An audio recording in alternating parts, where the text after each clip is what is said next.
Assalamualaikum warahmatullahi wabarakatuh. Waalaikumsalam warahmatullahi wabarakatuh. Alhamdulillah wassalatu wassalamu ala sayyidina Rasulillah sayyidina wa maulana Muhammad ibn Abdullah wa ala alihi wa sahbihi wa mawala. La haula wa la quwwata illa billah, amma ba'du.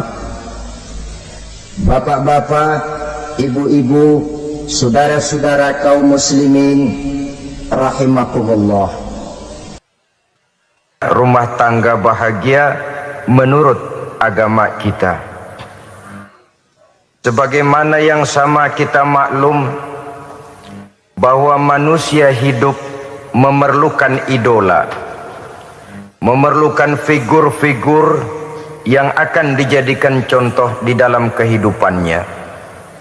Sifat ini dinamakan hubbut taklid atau kecenderungan untuk meniru, dan nampak lebih menonjol pada kehidupan anak-anak remaja atau para pemuda. Siapa yang menjadi idolanya, siapa yang menjadi sentral figur dalam kehidupannya, itulah yang akan dijadikannya sebagai contoh.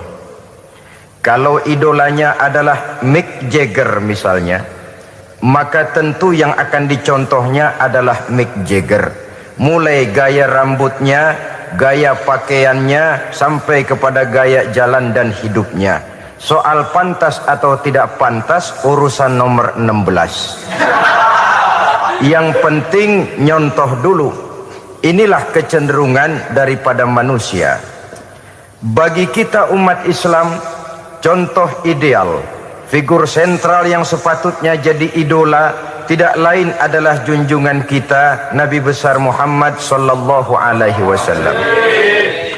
Beliau menjadi contoh dan panutan oleh karena kepribadiannya yang kompleks. Sejak dari seorang pemimpin negara yang adil, sampai kepada seorang jenderal yang gagah berani di medan perang, sampai kepada seorang diplomat yang ulung, pedagang yang jujur, suami yang bertanggung jawab, ayah yang penuh kasih sayang dengan anak-anaknya, dan di dalam keseluruhannya beliau merupakan uswatun hasanah. Termasuk dalam membina rumah tangga bahagia, contoh kita tidak lain adalah rumah tangga beliau. Bagaimana sih rumah tangga Nabi kita itu? Beliau berkata dalam dua kalimat yang singkat tapi punya pengertian yang sangat luas dan dalam tentang rumah tangganya. Beliau mengatakan, baiti jannati, rumah tanggaku adalah sorga bagiku.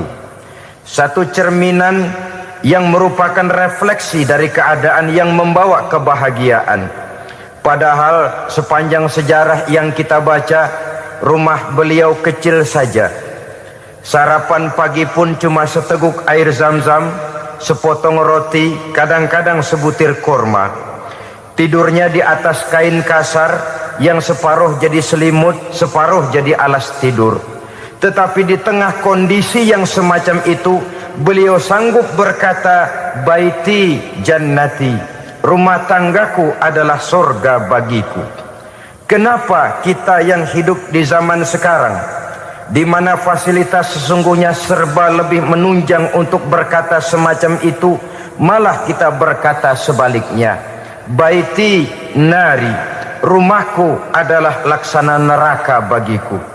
Padahal kalau dilihat, rumahnya pun kadang-kadang bertingkat, kendaraan serba berkilat, uang banyak berlipat-lipat, istri pun tak kurang cantik memikat, kadang-kadang jumlahnya 4. Tapi tiap hari kiamat tidak ada ketenangan dan ketentraman di rumah tangga. Saudara hadirin kaum muslimin rahimakumullah, mengapa Rasul sampai mengatakan baiti jannati, rumahku adalah laksana surga bagiku? Inilah pokok pembicaraan kita pada pertemuan kali ini. Sebagaimana yang kita maklum bahwa nikah dalam pandangan Islam bukan hanya sekedar untuk memenuhi kebutuhan biologis manusiawi, tidak hanya sekedar untuk memperkembangbiakkan keturunan, dan juga tidak pula untuk memperturutkan hawa nafsu. Lebih daripada sekedar itu, nikah dalam pandangan Islam merupakan ibadah. Oleh karena ibadah, maka seluruh tujuan ibadah, apakah dia bernama solat, apakah dia bernama puasa, zakat, sodako, haji dan lain sebagainya, seluruh daripada tujuan ibadah, target utamanya adalah mardhatillah atau keridhaan daripada Allah Subhanahu wa taala. Kalau nikah itu ibadah, maka sesungguhnya tujuan utama dari pelaksanaan suatu pernikahan tidak lain hanya untuk mencari keridhaan dari Allah Subhanahu wa taala. Bukankah kalau kita tanya tiap orang yang melakukan nikah, kenapa sih kamu nikah dengan dia? Jawabannya bisa macam-macam. Yang umum, karena saya cinta dia. Ada yang berkata, karena saya ingin mendapat ketenangan hidup. Ada yang bilang, karena saya ingin hidup teratur. Ada yang mengakui, karena saya ingin dapat keturunan dan lain sebagainya. Tetapi sesungguhnya menurut ajaran agama, kalau nikah merupakan ibadah, jawaban intinya ialah saya melakukan nikah untuk mencari keridhaan dari Allah Subhanahu wa taala. Ini konsekuensinya kalau nikah merupakan bagian daripada ibadah. Rumah tangga yang didirikan atas dasar mencari keridhaan Allah, maka akan diwarnai oleh nilai-nilai luhur daripada ajaran agama. Tanpa harta orang memang sulit untuk bahagia, tapi harta bukan jaminan orang lalu akan bahagia. Harta pada suatu saat akan berakhir, kecantikan akan berkurang, pangkat dan jabatan akan sampai kepada batasnya. Tetapi agama, keyakinan, nilai-nilai iman, itulah pegangan kita yang kekal dan abadi. Sebab itu dalam surah Ar-Rum ayat ke-21 Allah Subhanahu wa taala menjelaskan, "Wa min ayatihi an khalaqalakum min anfusikum azwajan litaskunu ilaiha wa ja'ala bainakum mawaddatan wa rahmah." Dan di antara tanda-tanda kebesaran Allah, dijadikannya bagimu istri-istrimu dari diri kamu sendiri, litaskunu ilaiha, agar kamu bisa hidup tenang bersamanya, wa ja'ala bainakum mawaddatan wa rahmah, dan dijadikannya di antara kamu rasa cinta dan kasih sayang. Umumnya pernikahan terjadi karena mawaddatan wa rahmah ini, cinta dan kasih sayang. Atas dua dasar itulah rumah tangga didirikan orang. Atas dasar itulah seorang laki-laki dan seorang perempuan memadu janji untuk membagi suka dan duka dalam hidup ini secara bersama-sama. Namun kalau kita renungi ayat ini, Allah tidak hanya menjadikan cinta, tapi Allah juga menjadikan kasih sayang. Apa bedanya cinta dan kasih sayang? Apa bedanya mawaddatan warahmah ini? Saudara, mawaddah yang artinya cinta, itu sasarannya biasanya adalah jasmani, kecenderungan biologis. Itu akan berakhir. Orang yang mendirikan rumah tangga cuma karena kecenderungan biologis, cuma karena rasa cinta semata-mata, cinta biasanya terkait kepada keindahan. Betul apa benar? Biasanya orang mudah jatuh cinta kepada sesuatu yang punya nilai keindahan.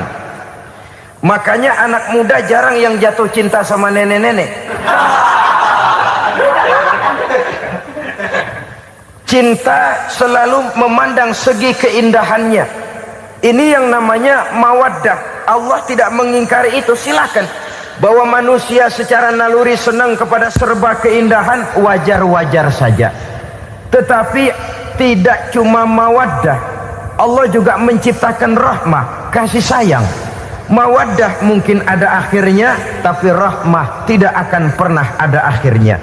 Kalau mawaddah adalah berkecenderungan kepada biologis, jasmaniah, maka rahmah kecenderungan kepada nilai-nilai rohani, kepribadian, kejiwaan dan lain sebagainya. Dikala pernikahan di bawah umur 40 tahun, mungkin masih banyak mawaddahnya, rasa cintanya. Tapi 40 bahkan 50 tahun ke atas, rasanya orang berumah tangga kalau sudah 50 tahun ke atas itu lebih banyak kasih sayangnya ketimbang cinta-cintaannya. Kalau satu rumah tangga hanya didirikan atas dasar mawaddah saja, atas dasar cinta saja, padahal cinta itu terpaut kepada hal-hal keindahan, keindahan satu saat akan menurun.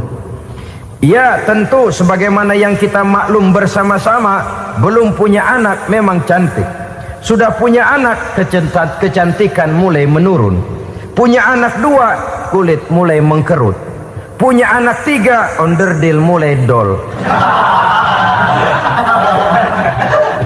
Punya anak 4, apalagi tidak pandai merawat diri, persis dompet tanggung bulan. Kalau rumah tangga didasarkan kepada rupa yang cantik saja, cinta akan bisa berpindah, paling tidak akan berkurang nilainya. Sebab itu Allah tidak hanya menyediakan mawaddah warahmah, dijadikannya di hatimu itu tidak cuma sekedar cinta, tapi juga kasih sayang. Nah, kasih sayang inilah apabila berakar dan berurat dari nilai-nilai keagamaan yang akan menopang jalinan rumah tangga bahagia, mengukuhkan usaha untuk mencapai mardhatillah atau keridhaan daripada Allah Subhanahu wa taala.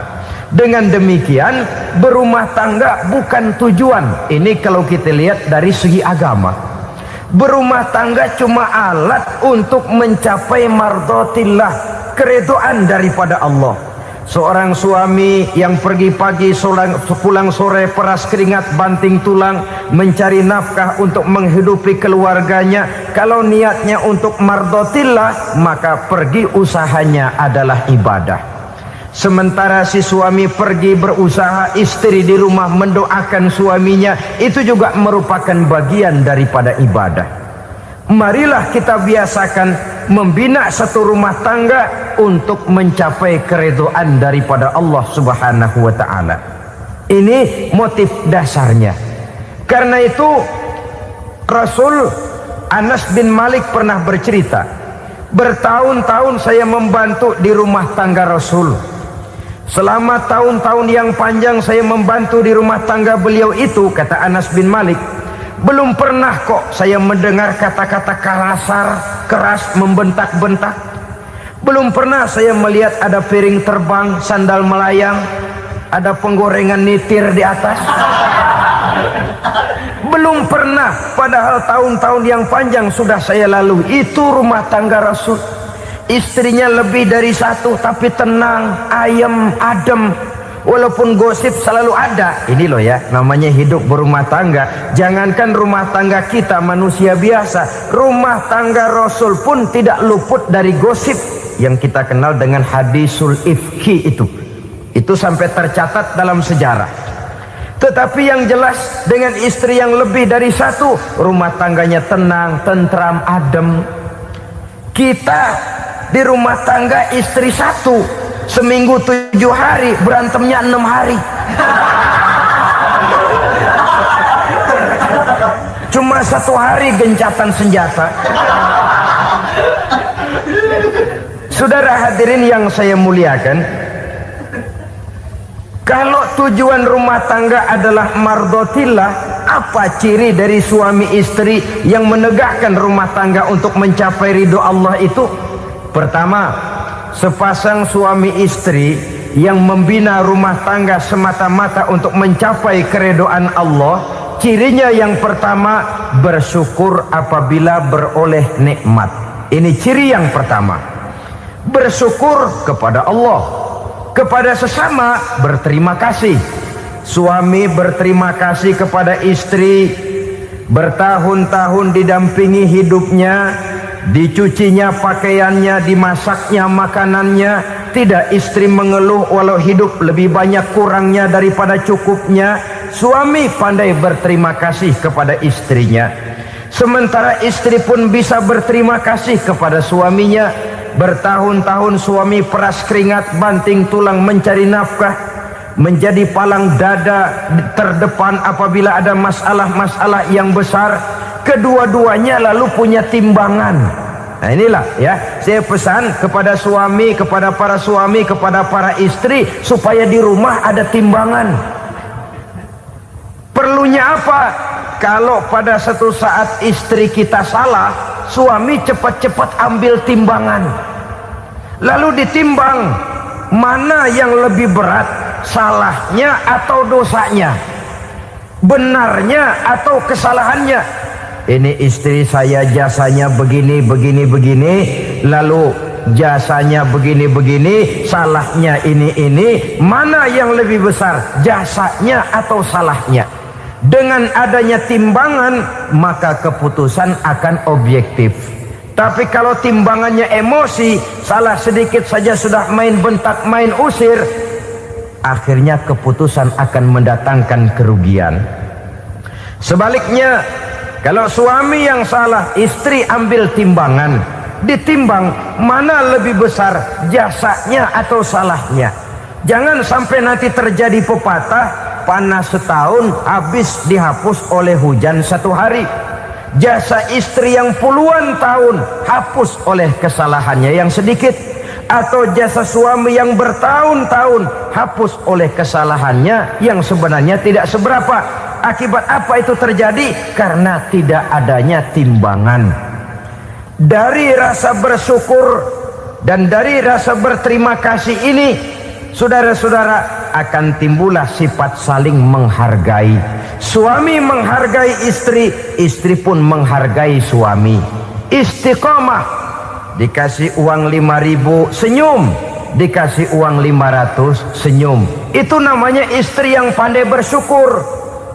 Kalau tidak, 5.000 nyengir, 500 manyun. Tahu manyun? Kayak bemok nyari setoran, monyong saja. Ada sikap istiqomah di dalam membina kehidupan berumah tangga ini. Lalu mengerti posisi suami, ini termasuk tanda berterima kasih. Suami saya itu kerjanya apa, golongannya apa, gajinya sebulan berapa. Atas dasar itu, lalu istri menjadi istri yang tahu diri. Walaupun suami harus menyenangkan istri, istri pun hendaknya nimbang, tahu batas kemampuan suami. Kemauan mungkin tidak terbatas, tapi kemampuan sangat terbatas. Kalau suami pegawai kecil, ya mintalah yang kecil-kecil. Kalau suami pegawai rendah, mintalah yang sesuai dengan kemampuannya.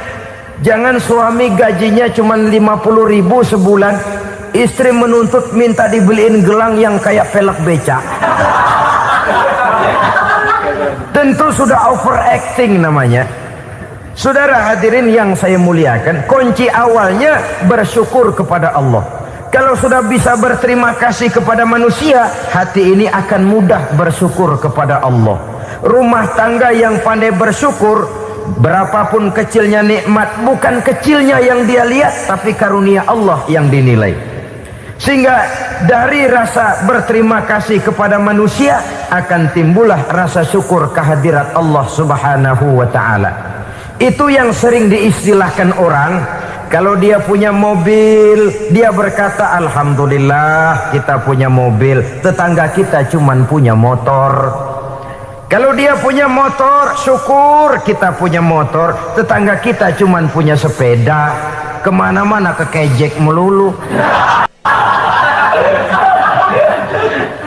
Kalau dia punya sepeda, alhamdulillah punya sepeda, tetangga kita sebelah nggak punya apa-apa, kemana jalan kaki saja. Kalau dia jalan kaki, alhamdulillah kita masih bisa jalan. Tetangga kita sebelah lumpuh bertahun-tahun nggak kemana-mana. Kalau dia lumpuh, alhamdulillah kita masih hidup. Tetangga kita kemarin mati nggak balik lagi.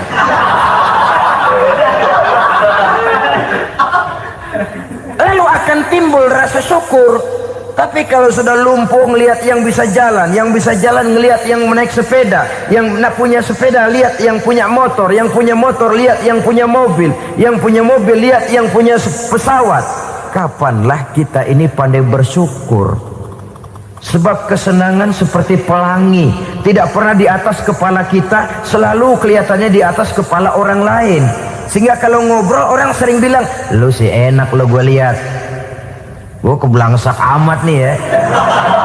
Setiap orang ngomong kepada kita begitu nadanya. Kita yang dilihat enak, sementara kita melihat orang lain enak. Tukang tahu melihat tukang tempe enak, tukang tempe melihat tukang tuak enak, tukang tuak bilang tukang sirsak enak. Enak itu seperti pelangi. Namun kalau kita mau merenungi, tidak pernah Allah berhenti memberikan nikmat kepada kita. Sejak kita bangun tidur sampai kita tidur kembali, bahkan tidur itu sendiri, seluruhnya tidak pernah putus dari nikmat Allah. Bahagia ada di gubuk reot, bahagia ada di rumah mewah, bahagia ada di hati kopral, bahagia ada di hati jenderal, di gunung dan di kota, di hutan belantara dan di desa, di keheningan malam atau di keramaian siang. Kalau kita mau mencari, bahagia selalu ada. Tapi hati yang tidak pandai bersyukur, bagaimanapun banyak kebahagiaan yang meliputi hidupnya, dia tidak akan pernah pandai mensyukurinya. Maka berterima kasihlah kepada istri, berterima kasihlah kepada suami, bersyukurlah kehadirat Allah Subhanahu wa ta'ala. Saya sering mengatakan, sebaliknya seorang suami bagaimanapun kondisi istrinya, kalau itu memang jodohnya, beranilah berkata, istriku adalah Romeoku, istriku adalah Julietku, atau istriku adalah Sri Kandiku. Biarin pengkor ya pengkor, gak ada urusan. Mensyukuri. Kalau tidak mensyukuri, yang timbul lalu sesalan. Kalau sudah sesalan, mudah umpat mengumpat, caci mencaci dalam rumah tangga, lalu terjadilah kegaduhan. Ketenangan sulit kalau sudah tidak ada unsur saling menghargai itu. Lebih celaka lagi kalau sudah mengarah kepada penyesalan. Kata istrinya, bang gue nyesel kawin sama lu. Suami digituin mungkin gede kepalanya. Kalau lu nyesel apalagi gua, makin nyesel. Iya, coba pikir bertahun-tahun kita berumah tangga, memangnya abang bisa beliin apa sama saya? Itu juga gerobok kalau nggak ngeridit bang. Kalau nggak ngeridit, memangnya kamu bayar kreditan pakai daun pisang? Saudara hadirin yang saya hormati, ini saya tekankan kepada ibu-ibu karena penyakit perempuan umumnya. Pernah Rasul itu pulang Isra Mi'raj cerita, saya pulang Isra Mi'raj diperlihatkan neraka. Neraka ya Rasul? Lalu bagaimana? Saya lihat kok isinya kebanyakan perempuan. Perempuan. Laki juga tidak sedikit. Cuma kebanyakan kok perempuan. Apa perempuan tidak sholat ya Rasul? Sholat. Tidak puasa? Puasa. Tidak ngaji? Rajinan dia sama suaminya. Tapi kenapa lebih banyak di sana? Rasul berkata, hunna yakfurnal asir. Penyakit umum dari perempuan tidak pandai berterima kasih kepada suaminya. Ini rupanya penyakit umum dari tahun atu. Saudara hadirin yang saya muliakan, jadi rumah tangga yang didirikan atas dasar mencapai ridho Allah, maka kelihatan dari pasangan suami istri menjadi orang yang pandai bersyukur terhadap nikmat. Bukankah dalam surah Ibrahim ayat 7 Allah berjanji, la in syakartum la azidannakum wa la in kafartum inna azabi lasyadid. Kalau kamu pandai bersyukur, aku tambah nikmatku. Kalau kamu ingkar, tidak mau bersyukur, azabku itu hebat dan pedih. Rumah tangga yang suami istrinya tidak bersyukur disiksa oleh perasaannya sendiri. Tetangganya dapat nikmat, dia yang meriang. Tetangganya dapat kesenangan, dia yang sakit hati. Dia tidak melihat nikmat yang diberikan kepadanya. Nikmat yang orang lain punya aja yang diincar. Nikmat orang lain aja dihitung-hitung. Tangga kita, saya baru habis beli yang sebelah belilir habis beli kukusan. Cuma sekedar kukusan saja. Orang lain beli apa-apa jadi bahan diskusi di rumahnya. Orang lain saja yang diusut. Timbul dendam kesumatnya, timbul hasutnya. Dia tidak bersyukur dengan nikmat yang ada dalam rumah tangganya. isi rumah tangga semacam itu disiksa oleh perasaan hasutnya sendiri. Jauh dari kebahagiaan, kering hatinya, miskin jiwanya, merana batinnya. Kalau sudah ke sana, jauhlah rumah tangga dari pantulan sinar kebahagiaan. Saudara-saudara, kita lihat rumah tangga Rasul. Dari rumah yang kecil, dari tempat tidur yang sarapnya kain kasar, separuh jadi selimut lagi, keluar ucapan baiti jannati. Kenapa? Beliau orang yang pandai bersyukur kepada Allah, bisa berterima kasih kepada istri-istrinya, dan istrinya pun pandai berterima kasih kepada Rasul dan bersyukur kehadirat Allah Subhanahu wa taala. Maka nikmat lalu bertambah. Makin kita syukuri nikmat, makin tambah itu. La azidannakum, janji Allah, pasti aku tambah nikmatku kepadamu jikalau kamu pandai mensyukurinya.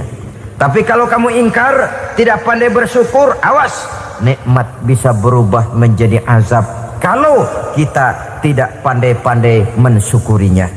Jadi cirinya yang pertama, rumah tangga bahagia itu apabila suami istri pandai bersyukur terhadap nikmat yang diberikan oleh Allah Subhanahu wa taala. Satu.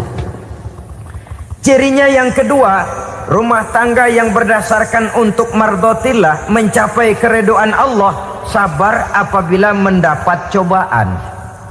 Namanya orang berumah tangga itu persis berlayar di lautan. Suami istri adalah dua orang yang memegang kemudi. Kalau berlayar ombak tenang, angin bertiup sepoi-sepoi basah, lalu bila malam datang bulan bersinar, bintang gemintang gemerlapan, berlayar memang nikmat. Tapi satu saat angin puting beliung bertiup, gelombang menggunung, halilintar menyambar, kemudian petir berkilat. Kalau pada saat itu suami mau ngalor, istri mau ngidul, alamat perahu patah di tengah jalan, kandas di lautan sebelum sampai ke pantai yang akan ditujunya. Oleh karenanya perlu kekompakan. Maka sejak awal seharusnya dalam akan membina rumah tangga yang bahagia itu lebih baik bicara yang pahit-pahit saja, supaya terjadi kesamaan langkah apabila menghadapi kesulitan dan cobaan. Sabar apabila mendapat cobaan. Rumah tangga seperti kapal di lautan tadi tidak akan sunyi dari hantaman gelombang, tidak akan sepi dari tiupan angin topan, dari kilatan petir, dari sambaran halilintar. Baik suami, baik istri harus sabar menghadapi kesulitan. Kadang kesulitan dari segi ekonomi, kadang kesulitan dari segi mengarahkan dan mendidik anak-anak, kadang kesulitan karena banyak orang yang hasut dengan kita, kadang kesulitan berbagai macam lah yang menyebabkan kesulitan. Rumah tangga yang bertujuan mencapai ridho Allah, sabar menghadapi segala macam kesulitan. Saudara-saudara kaum muslimin rahimakumullah, kesulitan adalah bagian daripada perjalanan hidup. Siapa orangnya yang tidak pernah menemukan kesulitan dalam kehidupan? Rasanya hampir tidak ada. Dan memang kesulitan bukan untuk ditakuti. Kesulitan justru untuk diatasi, dicarikan jalan keluarnya. Begitulah suami istri yang bertujuan mencari ridho Allah. Manakala suami berada dalam kesulitan, istri mencarikan jalan keluar atau berusaha memberikan jalan keluar. Sebaliknya, manakala istri dalam kesulitan, suami bisa mencarikan jalan keluarnya. Sabar dalam menghadapi segala macam kesulitan. Dalam surah Luqman ayat 17, Allah Subhanahu wa taala berfirman, "Wasbir 'ala ma asabak, inna dzalika min azmil umur." Dan bersabarlah terhadap apapun yang menimpa kamu. Bersabarlah terhadap segala kesulitan yang kamu hadapi, karena sesungguhnya yang demikian itu merupakan sebagian dari perkara-perkara yang telah ditetapkan oleh Allah Subhanahu wa taala. Saudara-saudara kaum muslimin yang berbahagia, kunci sabar sesungguhnya terletak pada keyakinan bahwa segala sesuatu berasal dari Allah dan segalanya akan kembali kepada Allah Subhanahu wa ta'ala. Rumah tangga yang sabar di dalam menghadapi kesulitan-kesulitan biasanya akan lebih mudah mencari jalan keluar. Tapi kalau sedikit kesulitan datang, kita tertimpa oleh kepanikan, oleh kegelisahan, dan oleh ketakutan yang tidak beralasan, maka kesulitan itu bukan saja tidak dapat diatasi, malah rasanya akan menjadi semakin besar di dalam kehidupan kita. Tidak ada rumah tangga yang tidak pernah berhadapan dengan kesulitan, bagaimanapun besarnya rumah tangga itu. Itulah sebabnya kita memerlukan orang lain. Hidup berumah tangga itu seperti orang punya mata. Kalau mata kita kelilipan, kalau mata orang lain kelilipan, gampang kita tiup. Tapi kalau mata kita sendiri yang kena kelilipan, tentu kita memerlukan orang lain untuk meniupnya. Oleh karenanya, suami istri harus saling mencarikan jalan keluarnya. Walaupun kerjanya berbeda, suaminya pergi mencari nafkah, istrinya berdoa di rumah. Kalau perlu melakukan sholat duha, mendoakan agar usaha suaminya dimudahkan, dan begitu selanjutnya. Sehingga dengan adanya kebersamaan, walaupun tidak selalu bersama-sama, maka masing-masing melaksanakan tugas dengan tenang dan merasa yang satu berbuat untuk kepentingan yang lain. Inilah cirinya yang kedua, sabar bila mendapat dan berhadapan dengan segala macam kesulitan. Kadang orang mendapat kesulitan itu berkeluh kesah. Bukan berkeluh kesah, tapi mencari jalan keluar dan mengambil hikmah yang ada di dalamnya apa. Karena bukan kemudahan, kesulitan yang membuat orang dewasa. Bukan kemudahan, tapi kesulitan yang membuat orang berpikir, dinamis, kreatif. Kalau seluruh jalan yang kita tempuh mudah saja, gampang saja, rasanya monoton kita ini. Kehilangan dinamika dalam perjuangan. Kesulitan yang membuat orang matang, kesulitan yang menempa kepribadian untuk lebih dewasa menghadapi bahtera kehidupan, membuat pandangan makin arif, wawasan makin luas, dan analisa semakin tajam. Sama saja dalam hidup. Sesungguhnya pujian sering menjadi racun, dan caci maki kalau kita tanggapi secara positif sering membuat kita makin dewasa. Jarang orang berpikir kalau dipuji, tapi baru dia merenung dan mencari diri setelah dicaci maki dan dikritik habis-habisan. Walaupun watak umum manusia senang dipuji, marah kalau dicaci maki. Biasanya kalau ketemu cewek cakep, kita bilang, "Kamu cakep deh." Dia paling bilang, "Ah, abang bisa aja." Walaupun dia bilang, "Ah, abang bisa aja," hidungnya mah tetap mekar. Senang kalau dipuji, itu kecenderungan manusia. Marah kalau dicaci maki, marah kalau dikritik. Tapi sesungguhnya pujian sering jadi racun, caci maki sering jadi obat. Orang takut minum obat karena pahitnya, padahal efeknya itu akan lebih memberikan kesehatan kepadanya. Orang takut menghadapi kritik, orang takut dan tidak ingin dicaci maki, padahal itulah yang sesungguhnya menjadi cambuk kalau tidak dia salah tanggap, menjadi sugesti yang mendorong dia lebih maju lagi. Karena memang bukan pujian, tapi caci maki dan kritik yang membuat kita makin berpikir tajam. Jadi rumah tangga yang berhadapan dengan kesulitan demi kesulitan, biasanya kalau ditanggapi dengan sabar akan makin mengokohkan fondasi rumah tangga itu sendiri. Tapi kalau kesulitan dihadapi dengan tidak sabar, lalu mencari jalan pintas, kesulitan ekonomi, kebetulan istrinya cakep, istrinya disuruh ngojek. Dah lu ngojek aja deh, gua nungguin setoran dah. Suami tapak di rumah. Saudara hadirin yang saya muliakan, buat sepintas memang mendatangkan materi itu, mengatasi kesulitan ekonomi, tapi apakah bahagia? Walaupun rumah bisa jadi besar, perabotan bisa serba lebih lengkap dan ada, tapi apakah semuanya mendatangkan bahagia? Sementara suami kehilangan rasa cemburunya, dan dalam agama itu disebut dayus. Dayus, suami yang tidak punya rasa cemburu kepada istrinya. Dan orang dayus kayak begitu, haram mendapat bau sorga. Bau sorga saja tidak dapat, apalagi masuk ke dalamnya. Ya tapi juga jangan lantas mentang-mentang harus cemburu sama istri, overacting. Suaminya nawar sayuran, laki pulang ngomel, lu pacaran ya sama tukang sayur. Itu juga over, saudara-saudara.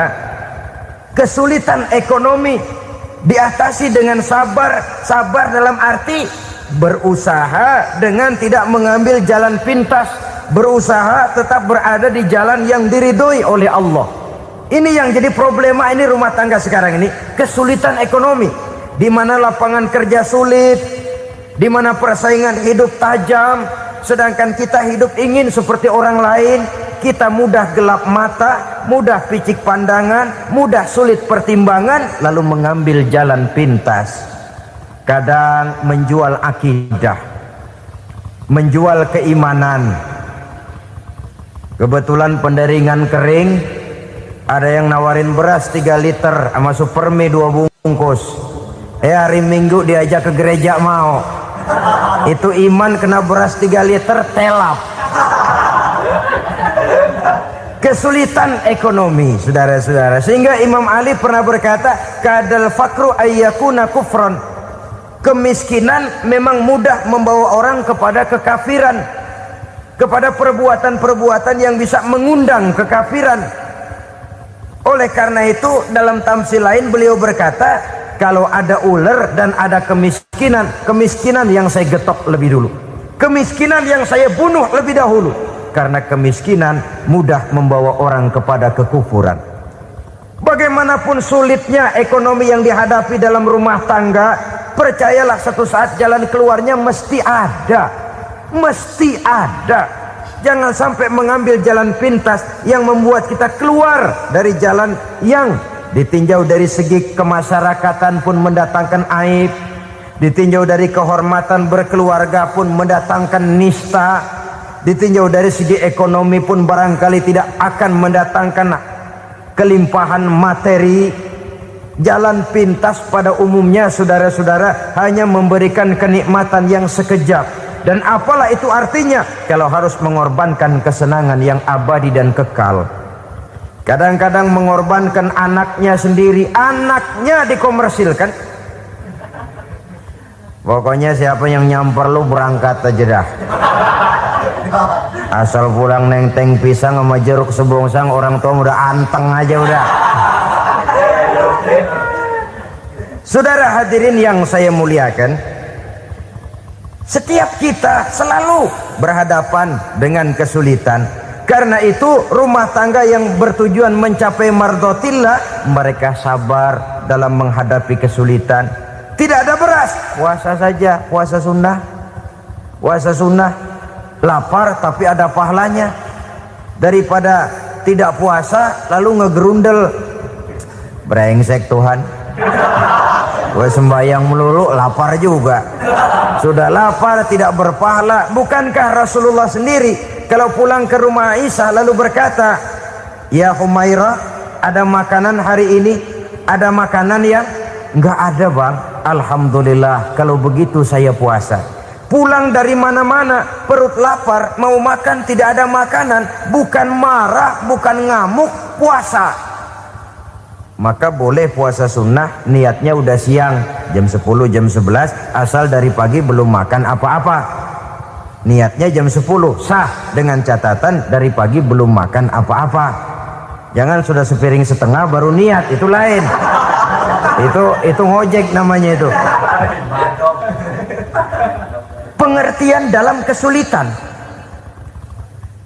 Satu malam beliau pulang dari masjid agak larut. Habis ngajar banyak yang bertanya. Ketuk pintu, assalamualaikum.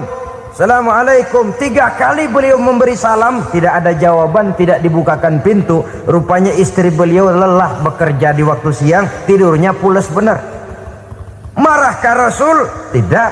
Beliau gelar sorban, tidur di depan pintu. Asraful anbiya wal mursalin ini, Rasul termulia ini, karena menghargai istrinya, tidur di depan pintu. Sampai Aisyah bangun sepertiga malam, terkejut buka pintu, suaminya ada di depan pintu. Beliau bangunkan. Ketika dibangunkan, Rasul lebih dulu berkata, maaf sayang, saya pulang terlambat. Sudah nggak dibukain pintu, tidur di depan, dibangunin, beliau duluan yang minta maaf. Pengertian. Kalau emosi, memang nggak dibukain pintu, tidur di depan. Begitu dibukain, yang enak kita tunjuk jidatnya.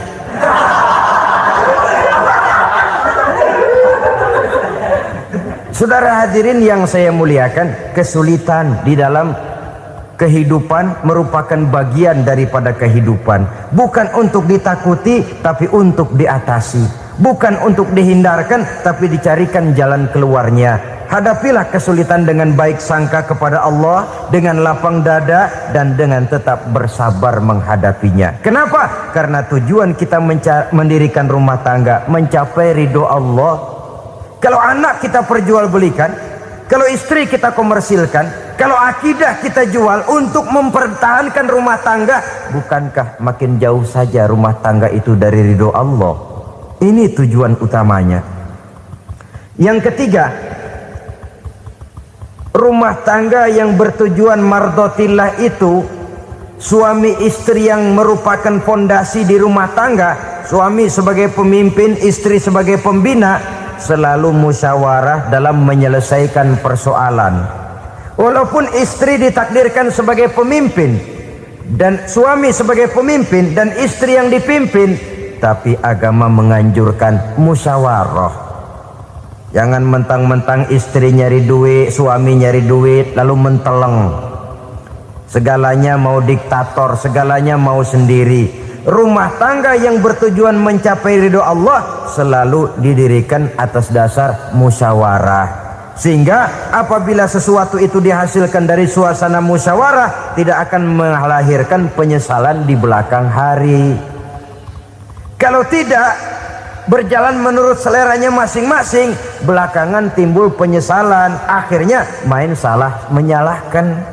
Kalau sudah saling salah menyalahkan, itu artinya sudah saling mengungkit kekurangan masing-masing. Akibatnya tidak ada lagi saling menghargai. Jadi dengan demikian musyawarah di dalam menyelesaikan persoalan. Menghadapi kesulitan ekonomi, musyawarah. Menghadapi kenakalan anak, musyawarah. Akan membeli ini dan itu, sebaiknya juga musyawarah. Kalau merupakan hasil musyawarah, maka saudara-saudara hasilnya pun akan dihadapi oleh bersama. Enak rasakan bersama, tidak enak rasakan bersama. Kenapa? Tadinya musyawarahnya bersama-sama juga. Lah kalau hasil sendirian, giliran enak mungkin yang satu mau ikut, giliran tidak enak yang satu nuding. Gua kata juga apa? Kan begitu akibatnya kalau tidak berdasarkan musyawarah lebih dahulu. Maka insya Allah hasil musyawarah ini setidaknya tidak akan mendatangkan sesalan di belakang hari nantinya. Saudara-saudara kaum muslimin rahimakumullah, ciri yang keempat, sepasang suami istri yang bertujuan mencapai ridho Allah dalam upaya mencapai rumah tangga bahagia itu tawakal apabila mempunyai rencana. Tawakal berserah diri kepada Allah, bukan berserah diri dalam artian mutlak yang mengarah kepada fatalism atau predestination. Kita sering mengartikan tawakal secara salah. Belum apa-apa sudah menyerahkan diri kepada Allah. Memang semuanya terjadi menurut maunya Allah dah, nggak usah ngapa-ngapain, bagaimana Tuhan aja dah. Lapar juga nggak usah makan, kalau takdirnya kenyang pan kenyang. Ya udah lapar terus kita. Makan dulu, perkara nanti kenyang apa tidak, itu baru tawakal. Kalau sakit ke dokter, soal sembuh atau tidak, baru tawakal. Artinya usaha itu ada. Setelah suami berusaha, istri berusaha, selebihnya tawakal. Apa perlunya tawakal? Apabila berhasil tidak lupa daratan, apabila berhasil tidak lupa diri, apabila gagal tidak putus asa. Sehingga dengan demikian dari tawakal ini lahirlah pondasi yang kokoh membina rumah tangga yang bahagia dalam upaya mencapai keridhaan daripada Allah Subhanahu wa taala. Apapun yang kita laksanakan di rumah tangga, tujuan intinya tetap untuk mencapai keridhaan Allah. Beli kendaraan untuk mencapai ridho Allah, lalu dipakai ngaji, dipakai ke masjid dan sebagainya. Beli peralatan rumah tangga untuk mencapai ridho Allah. Mendidik anak untuk mencapai ridho Allah. Membantu keluarga untuk mencapai ridho Allah. Dan begitu selanjutnya. Tawakal apabila mempunyai rencana. Kemudian cirinya yang kelima, suami istri yang bertujuan mencapai ridho Allah selalu mempererat silaturahmi. Sebab seperti sudah saya sampaikan pada pertemuan terdahulu, dalam berumah tangga itu ada orang tua, ada mertua. Itu cuma perbedaan istilah, tapi hakikatnya adalah sama. Jangan karena perbedaan istilah lalu menyebabkan kita berbeda sikap. Kalau sudah berbeda sikap, tentu akan melahirkan perasaan yang tidak simpatik. Sebaiknya suami istri kalau sudah berumah tangga, jadikanlah orang tua tempat cerita yang enak saja. Yang tidak enak telan berdua, yang pahit rasakan berdua, kesusahan dan kesulitan atasi berdua. Giliran enak ngomong sama orang tua, giliran senang cerita sama mertua. Sekarang kan kita balik, kalau lagi senang duitnya banyak, anteng di rumah, kalem aja. Tapi lalu waktu susah, Pak, waktu susah, Ma, cerita kepada orang tuanya, cerita kepada mertuanya. Lalu kapan kita mau menyenangkan orang tua? Sudahlah mereka susah mendidik kita di waktu kecil, membesarkan kita, melakukan segala macam pengorbanan. Demi setelah kita berumah tangga, kesulitan rumah tangga kita tumpahkan juga kepada mereka. Pererat silaturahmi dan usahakan agar seluruh keluarga hanya menjadi tempat kita cerita yang enak-enak saja. Istilah sehari-harinya, kalau di rumah kita makan sama sayur bayam, keluar rumah diem, malah seluitan. Tetangga tanya, lu makan kayaknya enak banget apa sih? Daging ayam.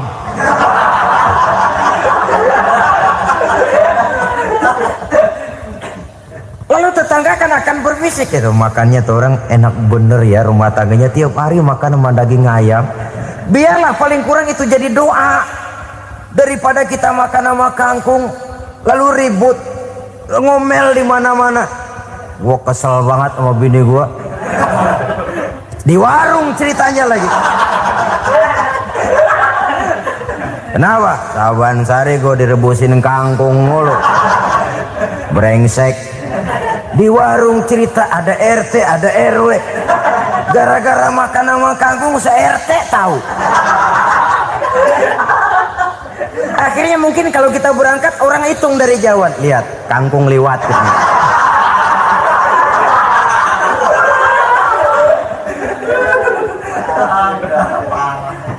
Bisa menjaga yang disebut security informasi, rahasia rumah tangga. Bahkan pernah saya berikan contoh karena ingin menghargai. Suami beliin kain batik buat istrinya. Istri tahu begitu sepintas, nih kain jelek nih. Tapi karena mau menyenangkan suaminya, dia bohong. Bagaimana Bu, kain yang Bapak beliin? Aduh, bagus bener Pak. Bagus sekali itu kain. Warnanya Pak emang yang model begitu tuh. Tetangga kita mana ada yang pakai kain begitu Pak? Ya emang nggak ada, jelek. Menghargai. Sebab kalau waktu itu si istri jujur, yang timbul sakit hati suami. Bagaimana Bu kain yang saya beliin? Goblok lo. Kain begitu dibeliin di pasar juga banyak 1.400. Campur odol lagi.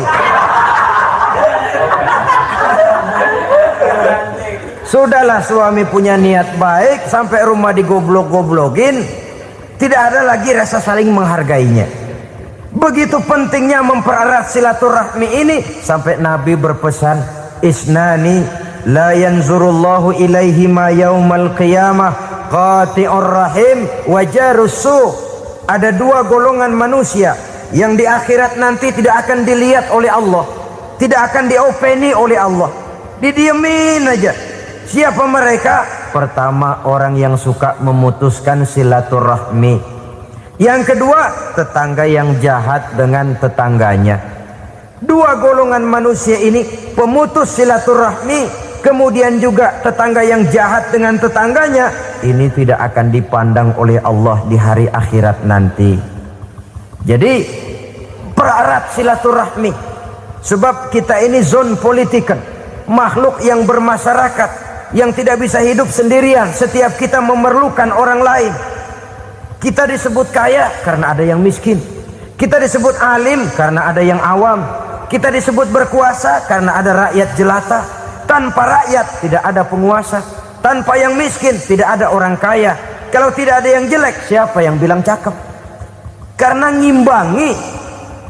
Saudara hadirin, atas dasar ini mestinya kita selalu bersyukur dalam segala posisi, tidak lalu salah terima kepada karunia yang diberikan Allah kepada kita. Saudara hadirin yang saya hormati, pererat silaturahmi, jadikan orang-orang tua kita tempat kita cerita yang enak-enak saja. Yang tidak enak, telan sendiri, usahakan sendiri, carikan jalan keluarnya sendiri. Setidaknya ya diam sajalah. Kalau belum bisa membalas budi baik orang tua, setidaknya jangan menyakiti hati orang tua kita. Sudah lelah dan payah dia mengasuh kita, membesarkan kita, merawat kita, demi setelah kita berumah tangga, seluruh kesulitan kita bawa lagi kepadanya. Karena itu buat para istri juga ini perhatian. Kalau dimarahi suami, jangan cepat-cepat pulang ke rumah orang tuanya. Nggak boleh diomelin dikit, main buntal aja.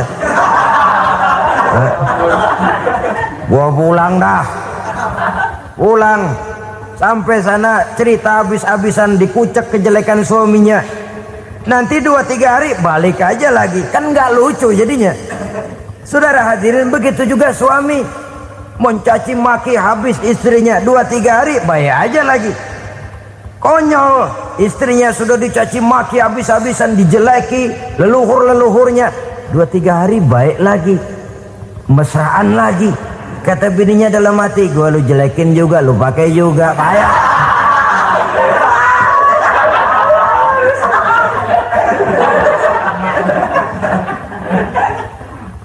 Saudara hadirin yang saya muliakan, itulah sebabnya pada awal tadi saya katakan perlunya kita mempunyai timbangan baik sebagai suami maupun sebagai istri. Nah, dari mempererat silaturahmi ini akan terjalin rasa kekeluargaan. Maka tradisi arisan keluarga itu bagus sesungguhnya untuk mempererat silaturahmi. Cuma celakanya bukan silaturahmi yang jadi tujuan, arisannya itu yang jadi tujuan. Akibatnya apa? Kalau belum narik mah semangat banget datang dah. Begitu udah narik aja udahan. Itu celakanya. Akhirnya silaturahminya jadi nomor 2, arisan semata-mata yang menjadi tujuan. Sesungguhnya itu bagus untuk mempererat silaturahmi. Karena kalau kita dengan kita sesama saudara sudah tidak saling mau mengenal, bagaimana dengan anak-anak kita? Bagaimana dengan cucu-cucu kita? 2-3 generasi yang akan datang tentu akan lebih saling tidak mengenal lagi. Baiklah ya, yang keenam, suami istri yang bertujuan untuk mencapai keridhaan Allah itu selalu berusaha tolong menolong di dalam kebajikan. Sebab Allah pesankan itu di dalam Al-Maidah ayat 6, wa ta'awanu 'alal birri wat taqwa wa la ta'awanu 'alal itsmi wal 'udwan. Bertolong-tolonganlah kamu di dalam kebaikan, di dalam bertakwa kepada Allah. Jangan bertolong-tolongan di dalam maksiat, di dalam dosa, dan di dalam usaha yang menimbulkan permusuhan. Kalau suami marah kepada seseorang, istri jangan ngipasin. Oh bang, yang begitu mah dibayain tuman. Udah habisin aja dah. Anak-anaknya marahin sekalian. ngipasin. Istri kesel sama tetangganya, suami ngipasin. Emang tuh tetangga kita, hahu. Habis orang dikipasin. Ta'awanu 'alal birri wat taqwa, bertolong-tolonganlah di dalam kebaikan. Istri malas ngaji, suami mendorong, memberikan sugesti. Suami malas berusaha, istri memberikan sugesti. Saling tolong menolong di dalam kebaikan dan takwa, dan jangan tolong menolong dalam dosa dan permusuhan. Kata suami, Bu, daripada kita melarat terus hidup, kita piara tuyul yuk. Kata istrinya, nah ini sudah menyimpang bang, bersabarlah, bagaimanapun insya Allah kita tidak akan mati kelaparan. Piara tuyul itu nanti jadi pindah akidah, merusak iman, berteman dengan setan. Apalah artinya kekayaan dan kesenangan sebentar kalau harus mengorbankan kekayaan dan kesenangan yang abadi. Ini sudah alal ismi wal udwan, sesuatu yang mengandung dosa. Saudara hadirin yang saya hormati, kemudian yang keenam, berbaik sangka. Baik suami maupun istri sama-sama saling berbaik sangka. Suami melepas istri, istri melepas suami dengan hati yang ikhlas. Suami meninggalkan istri di rumah dengan jiwa yang bersih dan rasa yang aman. Ada rasa baik sangka, dan ini modal dasar. Kalau sudah dilandasi oleh buruk sangka, tentu yang lahir nanti adalah perasaan-perasaan yang tidak baik. Akibatnya sangat tidak menguntungkan. Inilah beberapa ciri dari rumah tangga yang didirikan atas dasar mardhatillah, mencapai keridhaan dari Allah. Nanti akan menyusul tujuan berikutnya, diantaranya mendapat keturunan, diantaranya lagi mendatangkan gairah untuk lebih berusaha mencari rezeki karena sudah merasa punya tanggung jawab berupa anak dan istri. Mempererat silaturahmi. Itu cuma tujuan-tujuan sekundernya saja. Tujuan primernya kita melakukan suatu nikah untuk mencapai keridhaan dari Allah Subhanahu wa ta'ala. Silakan punya istri cantik, kaya, tapi tujuan utamanya kita membina rumah tangga untuk mencapai ridho dari Allah. Karena itu dasarnya mawaddatan warahmah. Jangan cuma cinta tapi juga kasih sayang. Cinta, kecenderungan kepada jasmani akan berakhir, tapi kasih sayang, kecenderungan kepada rohani, makin tua malah makin erat, makin tua malah makin mesra. Sehingga kadang kita menampak kakek-kakek dan nenek-nenek lagunya kayak pengantin baru. Apa cinta-cintaan? Tidak. Bagaimana kakek-kakek sama nenek-nenek harus bilang I love you? Yang masih ada itu waktu itu mawaddah, kasih dan sayang. Itu yang akan kekal, itu yang akan abadi. Tanpa materi orang sulit untuk bahagia, tapi materi semata bukan jaminan orang untuk bahagia. Nah, ciri yang terakhir dari rumah tangga yang bertujuan mencapai ridho Allah, sinar agama kelihatan di dalamnya. Baik suami maupun istri sama-sama orang yang taat melaksanakan ajaran agama. Saudara, mudah-mudahan walaupun singkat dapat menjadi sumbangan moral dalam kita mewujudkan rumah tangga yang bahagia menurut contoh yang diberikan oleh Rasulullah Sallallahu Alaihi Wasallam. Terima kasih atas perhatian saudara. Mohon maaf atas segala kekurangan. Usikum wa nafsi bitaqwallah. Wassalamualaikum warahmatullahi wabarakatuh.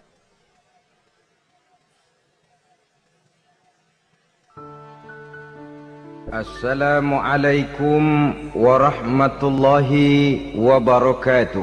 Wa ala alihi wa sahbihi ajma'in, amma ba'du. Saudara-saudara kaum muslimin rahimakumullah, salah satu dari misi Islam ialah mengangkat harkat dan martabat manusia yang sebelumnya dibedakan oleh warna kulit, oleh suku bangsa dan bahasa. Seluruhnya diikat dengan satu akidah, menghilangkan perbedaan akibat warna kulit, suku bangsa dan bahasa. Termasuk dalam upaya itu betapa Islam telah mengangkat harkat dan martabat kaum wanita. Maka pada pertemuan kali ini kita akan membicarakan tentang peranan wanita sepanjang pandangan agama. Sebelum Islam datang, nasib perempuan nyaris hanya berputar di segitiga saja. Dapur, sumur, kasur. Kasur, sumur, dapur. Seolah-olah wanita terpaut dengan 3 itu tadi. Seolah-olah wanita tidak bisa berbuat lebih banyak daripada itu. Bahkan di tengah masyarakat jahiliyah, bayi perempuan mendatangkan aib sehingga mereka lalu dikubur hidup-hidup. Maka datang Islam dengan tegas mencanangkan satu revolusi yang mengangkat harkat dan martabat kaum wanita. Nabi bersabda, "An-nisa'u imadul bilad, iza saluhat saluhal bilad, wa iza fasadat fasadal bilad." Wanita adalah tiang negara. Jikalau baik wanita, baiklah negara. Jikalau rusak wanita, hancurlah negara. Dalam berbagai ayat Al-Quranul Karim menjelaskan tentang wanita dan peranannya. Al-Quran bercerita tentang Siti Hawa. Al-Quran bercerita tentang anak perempuan Nabi Adam, Iklimah dan Labuda, yang menyebabkan Habil dan Qabil saling berbunuh-bunuhan. Al-Quran menceritakan bagaimana ibunya Nabi Musa mendapat wahyu untuk menghanyutkan anaknya di hilir sungai Nil. Al-Quran bercerita tentang Siti Maryam, ibu daripada Nabi Isa. Al-Quran bercerita tentang 2 putri Nabi Yusuf, yang akhirnya salah satunya menjadi istri daripada Nabi Musa. Pun Al-Quran bercerita tentang Ratu Balkis, seorang wanita yang menjadi penguasa di negeri Sabah, yang demikian besar pengaruhnya dan wawasannya. Dan banyak lagi Al-Quran menceritakan keadaan kaum wanita, sampai-sampai dalam Al-Quran ada satu surah yang dinamakan surah An-Nisa. Ini seluruhnya berarti bahwa Al-Quran telah menempatkan kaum wanita dalam satu posisi yang mulia dan terpuji. Al-Quran memberikan emansipasi, bahwa wanita berhak mengejar kemajuan sebagaimana halnya kaum laki-laki. Tetapi sungguh pun demikian, Al-Quran tetap memberikan batasan-batasan sepanjang emansipasi itu tidak bertentangan dengan kodrat kewanitaan itu sendiri. Kalau persamaan dan kemajuan, kalau emansipasi dan hak asasi sudah tidak sesuai lagi dengan kodrat kewanitaan, pada akhirnya bukan mengangkat harkat dan martabat kaum wanita, justru malah merendahkan derajat dan martabat kaum wanita itu sendiri. Seperti sebagian besar wanita ini, mereka berteriak menuntut tentang persamaan hak, tapi mereka melupa apa batasan daripada persamaan hak itu sendiri. Sesungguhnya Islam dengan segala konsepsinya yang mengangkat martabat kaum wanita itu memberikan keleluasaan kepada kaum wanita untuk maju bersama laki-laki sepanjang tidak menginjak-injak kodrat kewanitaan itu sendiri. Kalau sudah sampai kepada menginjak kodrat kewanitaan, maka akan merendahkan martabat kaum wanita. Sebab apa? Secara fisik dan psikis agaknya memang laki-laki sudah ditakdirkan oleh Allah untuk menjadi pembimbing bagi kaum wanita. Walaupun tidak tertutup kemungkinan wanita tampil sebagai pemimpin, tetapi dari segi fisik biologis misalnya, laki-laki itu diciptakan kekar, kuat untuk memikul dan melaksanakan tugas-tugas yang berat. Sedangkan perempuan pada umumnya adalah lembut, ayu, lemot, denok, geboy, dan lain sebagainya.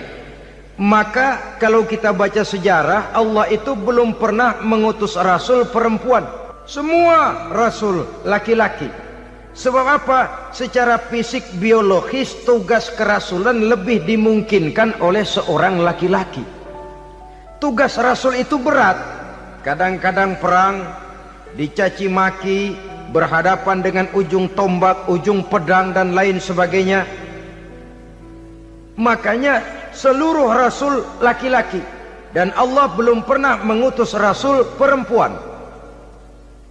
Dari segi lain, perempuan itu banyak terhalang untuk melaksanakan ajaran agama. Misalnya 1 minggu dalam sebulan perempuan itu terkena cuti khusus, mengalami masa menstruasi, tidak sholat, tidak puasa, tidak melaksanakan ajaran agama yang tidak dibolehkan pada saat menstruasi itu. Kalau ada rasul perempuan, lalu saat malaikat akan menyampaikan wahyu, kebetulan rasulnya sedang wah, itu bisa balik-balik lagi malaikat Jibril ke langit itu. Mau turun nyampein wahyu, balik lagi ke atas, ditegur, kenapa balik lagi Jibril? Rasulnya lagi head.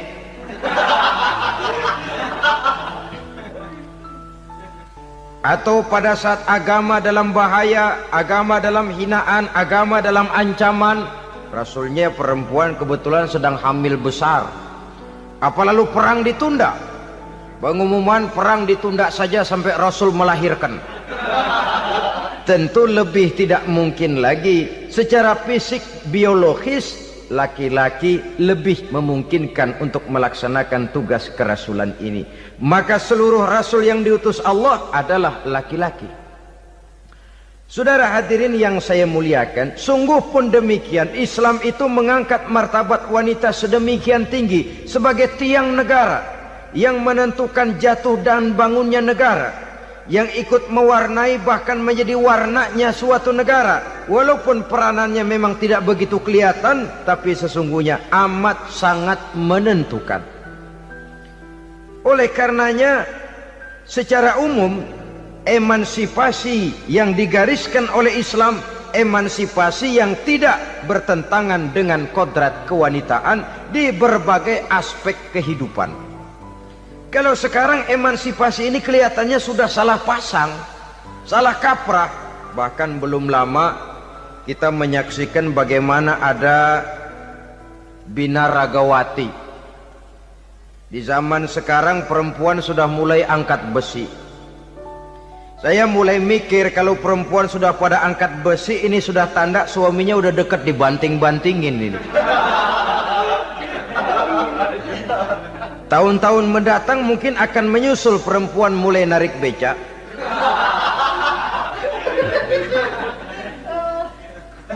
Nampaknya kan sudah tidak lagi mengindahkan kodratnya sebagai wanita. Ada olahraga yang hanya pantas dikerjakan oleh laki-laki. Oleh karena itu pada kesempatan ini kita akan mencoba melihat peranan wanita dari berbagai dimensinya. Yang pertama, peranan wanita sebagai istri. Adalah Rasul memilih istri pertamanya Sayyidatuna Khadijah radhiyallahu anha. Kalau pilihan utama beliau pertama kali nikah dengan Siti Khadijah, jelas itu pilihannya bukan karena kecantikan. Kenapa? Beliau nikahi Siti Khadijah dalam usia 40 tahun Khadijah dan 25 tahun Rasul. Statusnya janda pula.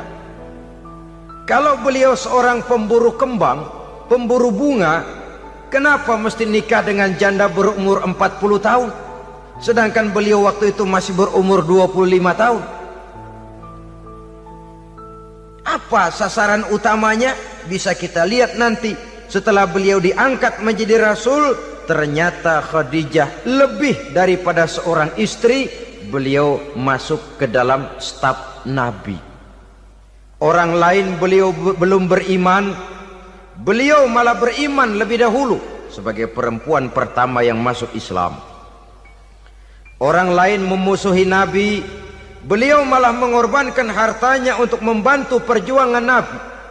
Istri setia semacam ini dengan peranannya sebagai istri yang sedemikian rupa, memberikan andil yang sangat besar bagi kesuksesan dan keberhasilan seorang suami. Sebaliknya, seorang istri bisa mempengaruhi suaminya. Seorang suami yang jujur, polos, lugu, sederhana bisa jadi koruptor ulung kalau didorong-dorong oleh istrinya. Seorang istri Pak Lurah memang tidak ikut mengatur kelurahan, tapi dia bisa mewarnai suaminya. Seorang istri gubernur memang tidak ikut mengatur provinsi, tapi dia bisa mewarnai suaminya. Sepanjang warnanya positif, tentu sangat baik dan sangat diharapkan. Tetapi kalau warnanya negatif, kiamatlah akibatnya umat ini. Oleh sebab itu, peran pertama dari kaum wanita sesungguhnya adalah sebagai istri yang mendampingi suami untuk mengolah dan melaksanakan tugas-tugas besar. Dari seorang yang paling kecil sampai kepada seorang yang punya jabatan paling tinggi sekalipun, pengaruh dan peranan istri memang sangat menentukan. Saudara hadirin kaum muslimin rahimakumullah. Itulah sebabnya Nabi menikah dengan Siti Khadijah, dan lebih dari itu, sebelum menikah dengan Nabi, Siti Khadijah itu sudah terkenal sebagai pengusaha wanita, business girl kalau bahasa sekarang ini. Bahkan jaringan bisnisnya tidak hanya Mekah saja, tidak hanya antar kota, bahkan sudah antar negara, dari Mekah ke Syam, dari Mekah ke Madinah dan lain sebagainya, yang bahkan kita tahu Rasul pada mulanya pun ikut membantu perdagangannya Siti Khadijah radhiyallahu anha ini. Jadi kalau bercermin dari karier Siti Khadijah, boleh saja wanita bergerak di bidang bisnis, asal memang profesi, bukan karena dengan senjata dan modal kecantikan lalu membujuk dan merayu orang sampai telak sehingga bisnisnya berjalan lancar dengan jalan menjual kecantikannya. Tidak, bergerak di bidang bisnis yang memang profesinya di situ. Tidak ada salahnya.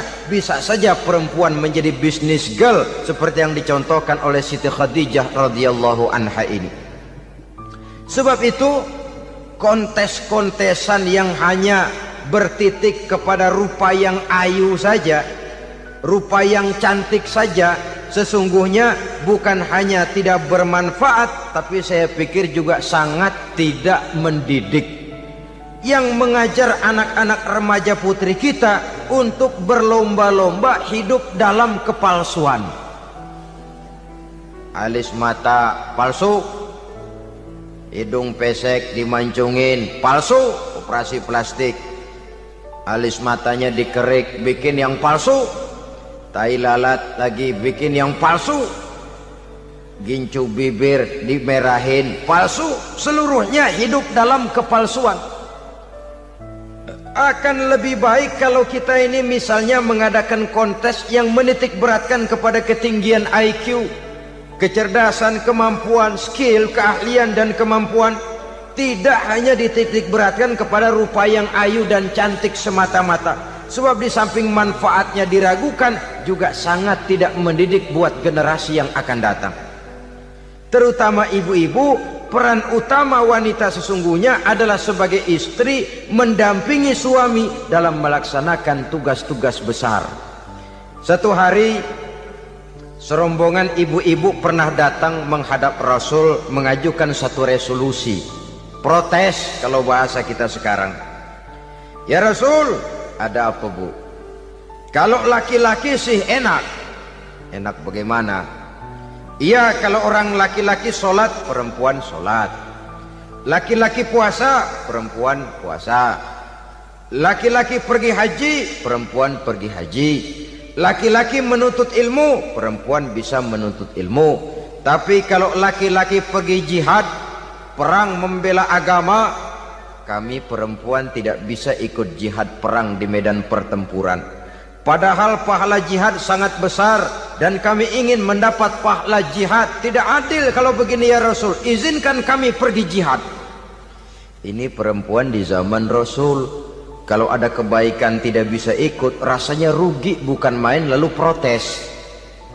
Apa jawab Rasul? Beliau senyum. Ibu-ibu jangan khawatir, walaupun ibu-ibu tidak maju ke medan perang, ada ibadah yang pahalanya sama dengan pahala jihad itu. Apa ya Rasul? Beliau menjawab, jihadukunna fi baitikunna. Jihadnya ibu-ibu, jihadnya kaum wanita adalah di rumah tangganya sebagai istri.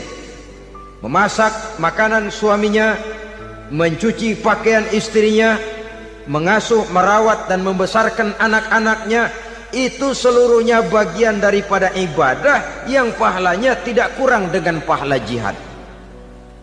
Kenapa? Al-Quran itu memberikan sesuatu sesuai dengan kedudukannya. Kalau perempuan pergi perang jihad membela agama, musuhnya laki semua, kayak apa perangnya? Itu musuhnya bisa nggak mau pakai pedang, perangnya udah gulat aja udah. Sehingga Rasul lalu memberikan satu jalan keluar yang membuat wanita-wanita itu lega. Jihadukunna fi baitikunna. Ibu-ibu sih tidak usah khawatir, jihad ibu adalah di rumah tangga ibu-ibu semua. Sejak bangun tidur sampai tidur kembali, nyaris kaum ibu itu 24 jam pekerjaannya. Sebagai istri, dia melaksanakan jihad di rumah tangganya. Peranan wanita yang pertama adalah sebagai istri, yang walaupun tidak kelihatan dan menonjol seperti halnya laki-laki, tapi sangat mewarnai, bahkan menjadi warna dari tugas apapun yang dihadapi oleh suaminya. Dulu ada seorang orator, kalau pidato hebat bukan main. Kalau dia bernada gembira, semua orang senyum. Kalau dia bercerita tentang sesuatu yang sedih, satu masjid orang nangis. Orang tanya kepadanya, Pak, bisa pidato begitu hebat, siapa yang bikin? Ya saya sendiri. Istrinya dari belakang bilang, tidak, yang bikin pidatonya hebat saya. Kata suaminya, mana bisa, saya, kata istrinya. Kalau saudara tidak percaya, tunggu Jumat depan, dia khutbah Jumat, saya akan bikin khutbahnya tidak hebat, kata istrinya. Sudah hari Rebo, siap-siap mau bikin konsep khutbah, baru mau nulis, datang istrinya, Bang, tolong pegangin anak, saya mau ke warung. Mau bikin konsep lagi, kata istrinya, Bang, tolong ini, tolong itu, tolong ini. Sampai mau berangkat khutbah Jumat, khutbah belum selesai dibikin. Begitu naik mimbar, kehabisan bahan. Sudah 10 menit masih ama ba'du. Ini yang dengar heran, ini orang kok bicaranya bisa cuma amat sama badu saja. Di situ kelihatan saudara-saudara betapa peran serta istri yang walaupun tidak kelihatan oleh pandangan mata yang zahir, tapi teramat sangat menentukan. Sekali lagi, tidak ada seorang suami bisa sukses jadi apapun dia tanpa peran serta istrinya di rumah. Tidak ada kemajuan yang bisa diperoleh kalau tidak karena peran serta istrinya di rumah. Tidak ada kesuksesan yang bisa diraih tanpa keikutsertaan daripada istrinya di rumah. Walaupun suaminya yang dikenal orang, suaminya yang dipuji orang, suaminya yang disanjung orang, bagian besar tetaplah saham dan andil daripada istrinya yang di rumah itu. Ini makna an-nisa imadul bilad. Wanita adalah tiang negara. Jikalau baik wanita, baik negara. Jikalau rusak wanita, hancur negara. Karena wanita, negeri Sabah menjadi terkenal, tentram, aman, wawasan politiknya luas. Seorang semacam Cleopatra bisa menaklukkan Julius Caesar. Dan begitu selanjutnya. Banyak cerita-cerita betapa wanita yang berperan di belakang layar ini bahkan bisa menggoyangkan negara. Bahkan yang paling dekat saja contoh dengan kita, Senator Gary Hart. Saudara masih dengar tentu itu. Betapa harus terpaksa mengundurkan diri dari pencalonan presiden Amerika karena kasusnya dengan Donna Rice itu, dengan hostess itu. Betapa di sini seorang perempuan atau seorang wanita sanggup membongkar seseorang yang punya masa depan ceria untuk menuju kursi kepresidenan dari suatu negara adidaya seperti Amerika, bisa gagal berantakan karena skandalnya itu. Apa penyebabnya? Wanita. Tapi wanita juga bisa menyebabkan menjadi cambuk majunya laki-laki. Wanita juga bisa menghancurkan dan mengubur laki-laki. Saudara hadirin yang saya muliakan, ia memang kelihatannya makhluk yang lemah, tapi di balik kelemahannya itu sesungguhnya dia bisa menelan laki-laki yang bagaimanapun besarnya. Saudara-saudara kaum muslimin rahimakumullah, terutama ibu-ibu yang saya hormati, jadi peranan yang pertama wanita sebagai seorang istri. Yang kedua, wanita sebagai ibu. Ini juga sangat besar pengaruhnya dalam membentuk generasi masa yang akan datang. Bapak, oleh karena kesibukan tugasnya, tentu lebih banyak di luar rumah. Yang nyaris 24 jam di rumah itu ibu. Bagaimana dia merawat anaknya, bagaimana dia menaruh perhatian terhadap anaknya, bagaimana ia melimpahkan kasih sayang kepada anak-anaknya, akan membentuk kepribadian anak dan artinya membentuk generasi yang akan datang. Kalau seorang ibu sudah cuek-cuek saja kepada anaknya, padahal Quran mengatakan al-jannatu tahta aqdamil ummahat, surga di bawah telapak kaki ibu. Hadis ini bisa kita artikan macam-macam. Pertama, anak tidak akan mendapat kebahagiaan tanpa ridho daripada ibunya. Kedua, ibu adalah wanita agung yang harus ditaati. Ketiga, neraka atau surga anak bergantung kepada ibu, bagaimana dia mewarnai anak. Kalau ibunya cuek-cuek saja sama anaknya, dan sering jadi contoh klasik, kalau anak ayamnya beduk maghrib belum pulang, satu RT dicariin, hansip diundang, kalau perlu dan ramil dilaporin. Tapi kalau anak gadisnya jam 12 tengah malam belum pulang, ibu tenang-tenang saja Pak. Tidak tergerak dan tidak tertarik hatinya. Ya tentu tidak semua. Kalau sudah begitu, bukankah hakikatnya ibu sudah menciptakan neraka buat anaknya sendiri? Khalil Gibran dalam satu tamsil yang indah pernah mengatakan, kalau kita diberikan sebutir mutiara, sebutir intan, dan intan itu sebutirnya sebesar telur ayam, benda yang sangat langka dan berharga, tentu kita sayang intan atau mutiara itu.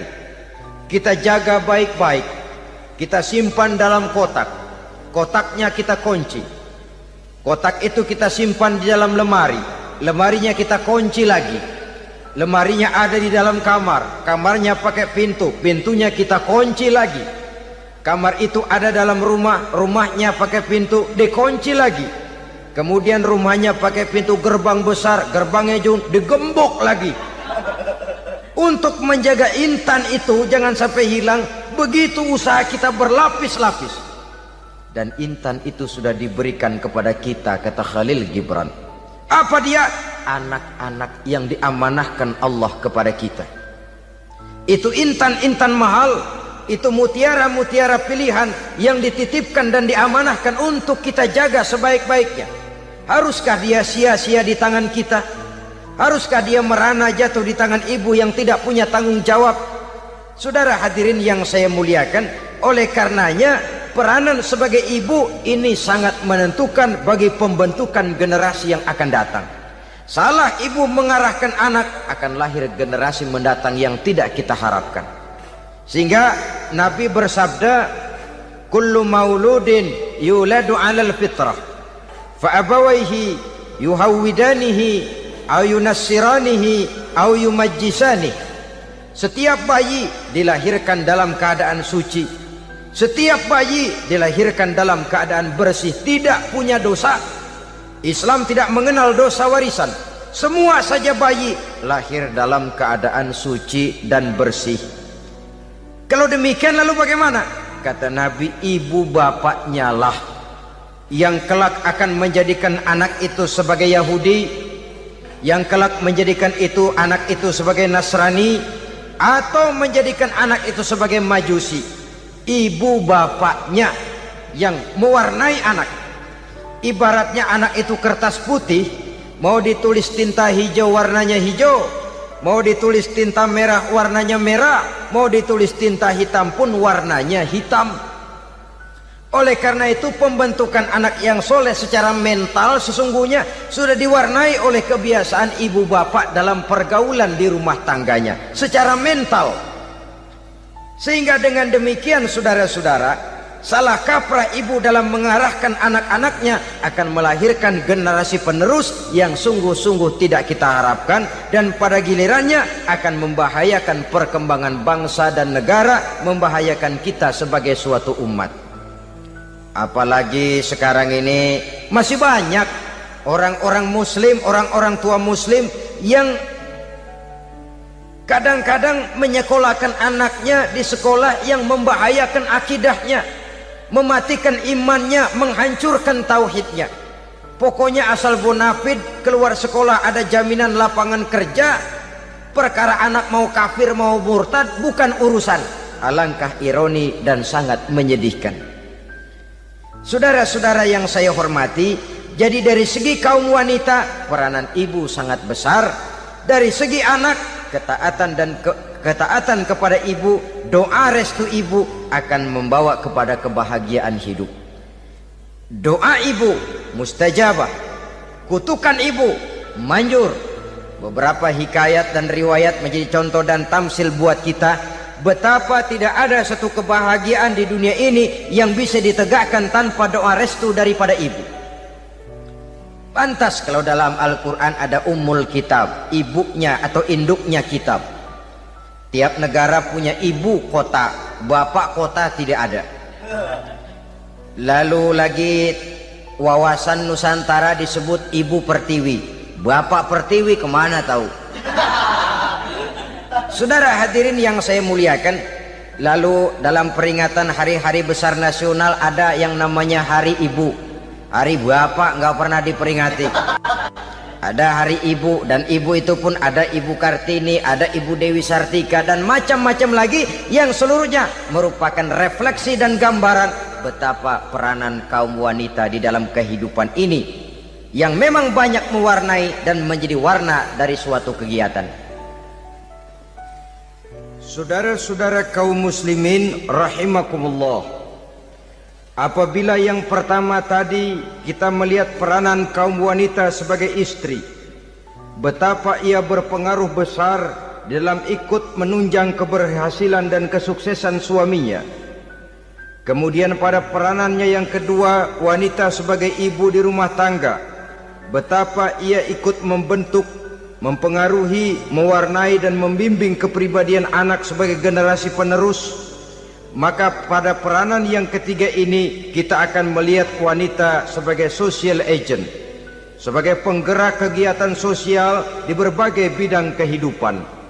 Apakah itu bernama majelis taklim, apakah itu bernama perkumpulan dan yayasan-yayasan kemanusiaan, organisasi-organisasi yang bergerak di bidang pendidikan, bahkan di zaman sekarang bukan hanya menjadi penggerak sosial, bahkan sudah banyak kaum wanita yang menggerakkan satu bangsa.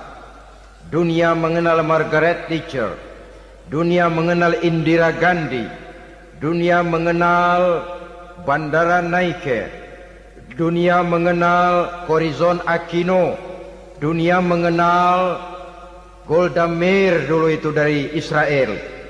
Dunia mengenal Imelda Marcos yang ambisius, tapi yang kemudian melangkah kepada jalan yang negatif dari tujuan semula. Ini bukan hanya sekedar social agent, tapi bahkan sudah mengarah kepada menggerakkan dan mewarnai suatu bangsa. Islam membuka pintu ke arah itu. Wanita duduk dan berfungsi sebagai social agent, mengurus berbagai macam perkumpulan yang bertujuan kepada kebajikan, menyantuni yatim piatu, memelihara kesehatan, menyayangi binatang, memelihara kelestarian lingkungan dan lain sebagainya. Islam membukakan pintu sepanjang peranan sebagai istri dan sebagai ibu tidak diabaikan. Ini sebab yang utama. Salah seorang perempuan, kaum wanita, kalau terlalu aktif berorganisasi, terlalu aktif bermasyarakat, terlalu aktif dalam berbagai macam perkumpulan, lalu melupakan tugas utamanya sebagai istri dari suaminya, sebagai ibu dari anak-anaknya. Ibu asik rapat sana rapat sini, anak tidak pernah diajak rapat, akhirnya si anak bikin perkumpulan sendiri, rapat menurut versi mereka, sehingga akibatnya yang timbul anak merasa kurang diperhatikan oleh ibunya. Ngaji bagus, tapi kalau sepanjang hari ngaji saja, suami pulang mau makan tidak ada makanan, mau berganti pakaian belum lagi ditriska pakaiannya, tentu ini melupakan fungsi yang utama. Kegiatan sosial, kegiatan di organisasi adalah jadwal kegiatan setelah fungsi sebagai istri dari suami, sebagai ibu dari anak-anak dilaksanakan dengan sebaik-baiknya. Bukan tidak baik ngaji, kalau dari ngaji ke ngaji saja. Bangun tidur ngaji, jam 7 ngaji, berangkat jam 11, sholat zuhur berangkat ngaji lagi, pulang sore, malam ngaji lagi. Suami tidak terurus, anak-anak pun terbengkalai, rusaklah rumah tangga. Dan bukankah satu bangsa terdiri dari satu tatanan masyarakat, dan tatanan masyarakat yang paling kecil bernama keluarga. Keluarga merupakan unit dari masyarakat, unit yang terkecil, dan keluarga terdiri dari pribadi-pribadi yang merupakan bapak, ibu, dan anak-anak. Sehingga masyarakat bangsa yang baik terdiri dari masyarakat yang baik. Masyarakat yang baik tersusun dari keluarga-keluarga yang baik, dan keluarga yang baik akan muncul dari pribadi dan individu yang baik. Pribadi dan individu yang baik yang sadar mana kewajiban yang primer, mana kewajiban yang sekunder. Sebagai social agent, dia lalu mawas diri dengan tetap mempertimbangkan kodrat kewanitaannya itu tadi. Saya ikut prihatin kalau ada perempuan main sepak bola. Dan saya yakin betul kalau perempuan main sepak bola, yang nonton pasti bukan nonton bola. Ya mungkin bola juga, tapi bola yang mana? Itu wallahu a'lam. Ya dicari olahraga yang sesuai dengan kodrat kewanitaan begitu. Dicarilah olahraga yang sesuai dengan kodrat kewanitaan. Sepak bola sudah maju, ya belakangan saya katakan tadi muncul lagi wanita angkat besi. Belakangan bisa kita bayangkan wanita main tinju. Babak belur sudah kalau sudah begitu. Kemajuan dengan melupakan kodrat kewanitaan akan menyengsarakan kaum wanita itu sendiri. Silahkan maju menjadi social agent, menjadi penggerak di masyarakat. Para istri Rasul bisa kita jadikan satu figur. Siti Khadijah, figur sebagai istri pendamping yang setia. Dikala suaminya bingung, ia tampil memberikan pandangan. Dikala suaminya bingung, ia memberikan tanggapan. Dikala suaminya dimusuhi orang, ia menampakkan kesetiaannya. Kau tidak sendiri bang, aku di sisimu. Dikala jiwanya gelisah ketika pertama kali menerima wahyu berhadapan dengan malaikat Jibril, Khadijah yang menghibur. Kalla ma yukhzikallahu abada. Tidak apa-apa bang, Allah tidak akan menyusahkan kau untuk selamanya. Tenang sajalah, tenang. Abang orang baik-baik, Allah tidak akan menyengsarakan abang. Peran sebagai istri. Dan Rasul mantap, sehingga bertahun setelah Khadijah wafat selalu terkenang dan dikenang oleh Rasul. Pernah satu saat beliau itu seperti orang melamun. Aisyah tanya, kok seperti ngelamun bang? Iya kata Rasul, saya seperti mendengar suara terompahnya Khadijah di surga. Padahal Khadijah sudah lama wafat. Aisyah mendengar itu rada sedikit manyun. Kata Aisyah, bang cukup sekali ini saja, jangan sebut-sebut lagi nama itu ya. Cemburu rupanya. Ya soal cemburu sih nggak bini Nabi, nggak bini kita, namanya cemburu. Perempuan mesti ada. Apa jawab Rasul? Ya Humairah, Aisyah, haruskah saya melupakan seseorang yang dikala orang lain memusuhi saya, dia mati-matian membela saya. Dikala orang lain mau membunuh saya, dikorbankan hartanya untuk membantu perjuangan saya. Mestikah saya melupakan orang yang begitu baik? Tidak, Aisyah. Sepanjang nafas masih ada, sepanjang itu saya tidak akan bisa melupakan Khadijah sayang. Peran sebagai istri Khadijah ini, peran sebagai istri. Suaminya bingung, istrinya memberikan hiburan. Kadang kan tidak, suami bingung, istri bingungan lagi. Ya sudah, mari ramai-ramai kita bingung sudah. Bukan mencari jalan keluar, yang sudah bingung malah ditambahin bingung lagi. Saudara hadirin yang saya hormati, lalu figur Siti Aisyah, muda, cantik, kreatif, cerdas. Kalau bahasa sekarang barangkali wanita karier ini. Ini figur-figur loh. Jadi punya keistimewaan masing-masing, sehingga ada pilihan. Ya tentu orang mencari istri itu kan karena ada dasar pilihan. Mungkin rupanya kurang menarik tapi akhlaknya bagus. Mungkin akhlaknya sedang-sedang saja tapi potongannya cakep, masih ada pilihan. Sudah potongan jelek, akhlak bejat, emangnya lu milih merem tempo hari ya?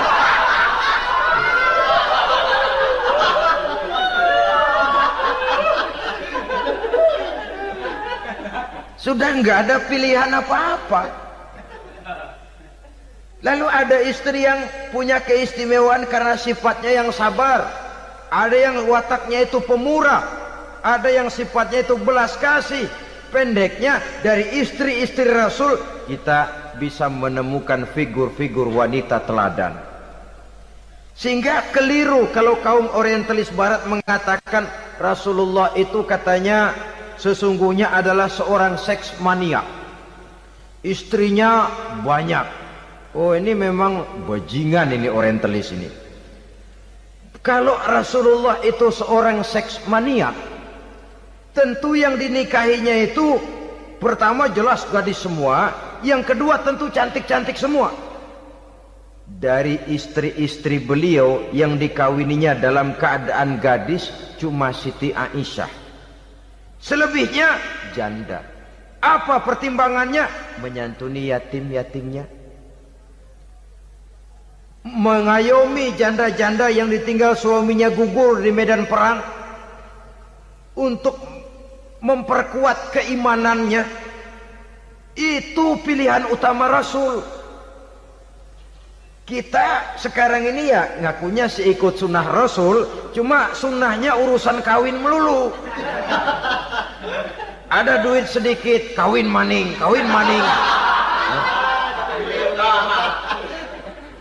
Ditanya orang kenapa kawin melulu, sih mas sunnah Rasul. Bukan main. Kalau sudah urusan kawin pahlawan betul sunnah Rasul. Padahal kawin lagi dalam Islam itu sungguh pun boleh, tapi tidak diperintah. Tidak diperintah, memang cuma boleh. Itu kalau dalam pesawat itu cuma semacam emergency exit loh ya. Yang tidak boleh sembarang waktu bisa dibuka. Kalau memang sanggup berlaku adil, tafadhol. Kalau tidak, satu juga nggak habis. Lagian saya kira perempuan itu kan cuma perbedaan rupa saja, perbedaan selera saja. Seperti singkong dengan sate, bedanya kan cuma di tenggorokan. Kalau sudah masuk ke perut, kenyangnya kan sama. Perempuan cuma berbeda dalam selera, rasanya barangkali ya, barangkali.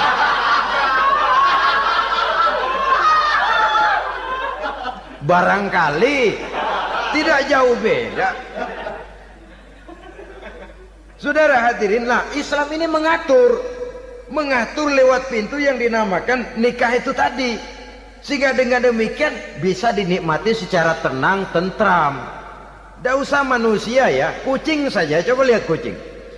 Kalau ikan dia boleh nyolong, kucing itu boleh curi, makannya nggak tenang kucing. Coba lihat ini, asal dia nyolong ikan, makannya juga mindik-mindik, matanya nengok kiri nengok kanan, ada sedikit gerusak kabur.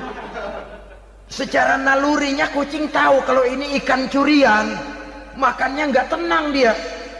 Tapi kalau ikan kita kasih, kucing anteng, geledek juga nyamber, manteng aja dia. Nalurinya mengatakan ini ikan dikasih sama yang punya, tenang dia. Saudara hadirin yang saya hormati, orang juga gitu. Kalau hubungan suami istrinya sudah sah, diikat dengan akad nikah, tenang, anteng, nggak gerasak gerusuk, nggak kayak diubur-ubur maling, anteng aja. Dan yang ngintip juga buat cuek aja udah. Biarin aja dia ngintip, capek sendiri lah.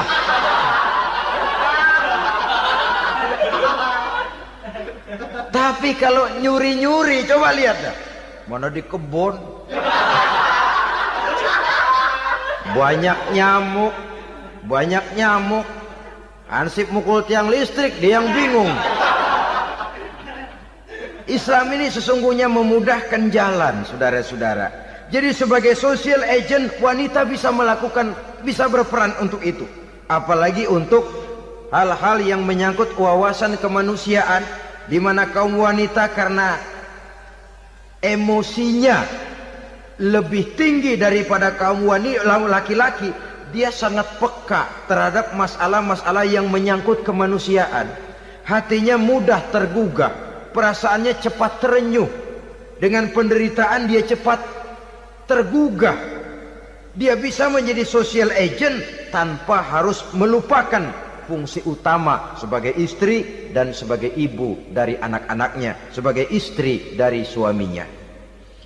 Saudara hadirin yang saya muliakan, dahulu Al-Quran pernah menceritakan betapa istri-istri pembesar di istana mewah di zaman Nabi Yusuf, kalau istilah sekarang nyonya-nyonya jet set, nyonya-nyonya VIP, betapa mereka mau memporak-porandakan keimanan seorang pemuda seperti halnya Nabi Yusuf alaihi salam. Dan Nabi Yusuf kemudian ternyata tidak mau jadi gigolo yang kerjanya hanya menyenangkan wanita-wanita jet set kelas VIP ini tadi. Sesungguhnya ini cuma satu simbol yang kejadiannya bisa saja terjadi pada zaman modern dalam versi dan kondisi yang berbeda. Namun bagaimanapun juga, wanita dengan peranannya sebagai social agent, sebagai penggerak masyarakat, sangat besar pengaruhnya dalam ikut mewarnai perkembangan suatu negara. Seorang suami perlu memberikan dorongan kalau istrinya aktif di bidang sosial, asal dengan catatan saja, fungsi sebagai istri, fungsi sebagai ibu jangan sampai terlantar karenanya. Bahkan saya katakan tadi, di zaman sekarang wanita tidak lagi hanya berfungsi sebagai social agent, bahkan sebagai national agent, penggerak dari satu bangsa. Muncul wanita-wanita yang jadi menteri, yang jadi anggota DPR, bahkan yang jadi kepala desa dan lain sebagainya. Secara umum memang ar-rijal qawwamuna 'alan nisa.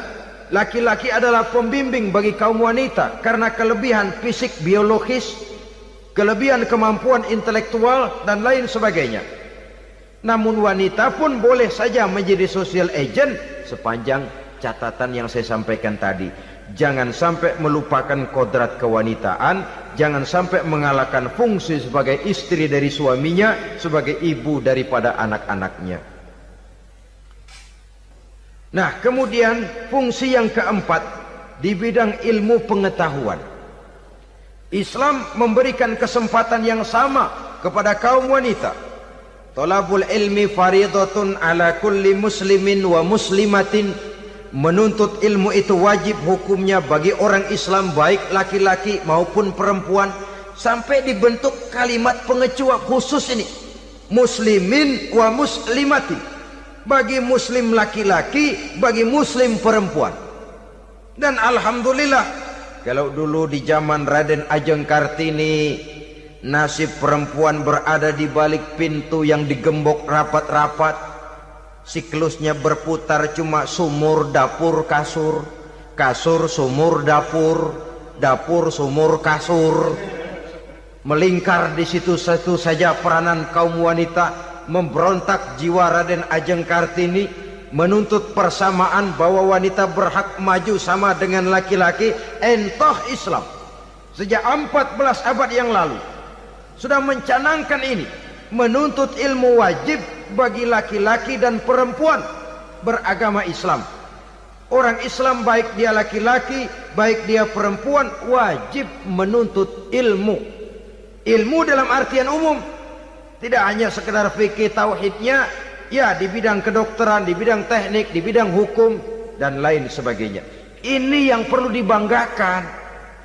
Kalau perlu ini yang perlu diadakan kontes IQ, wanita yang paling berprestasi di bidang ilmiah, wanita yang punya prestasi di bidang menjaga kelestarian lingkungan hidup, wanita yang punya prestasi menggerakkan sosial, menyantuni yatim piatu, memelihara kesehatan. Adakan kontes macam itu untuk mendorong.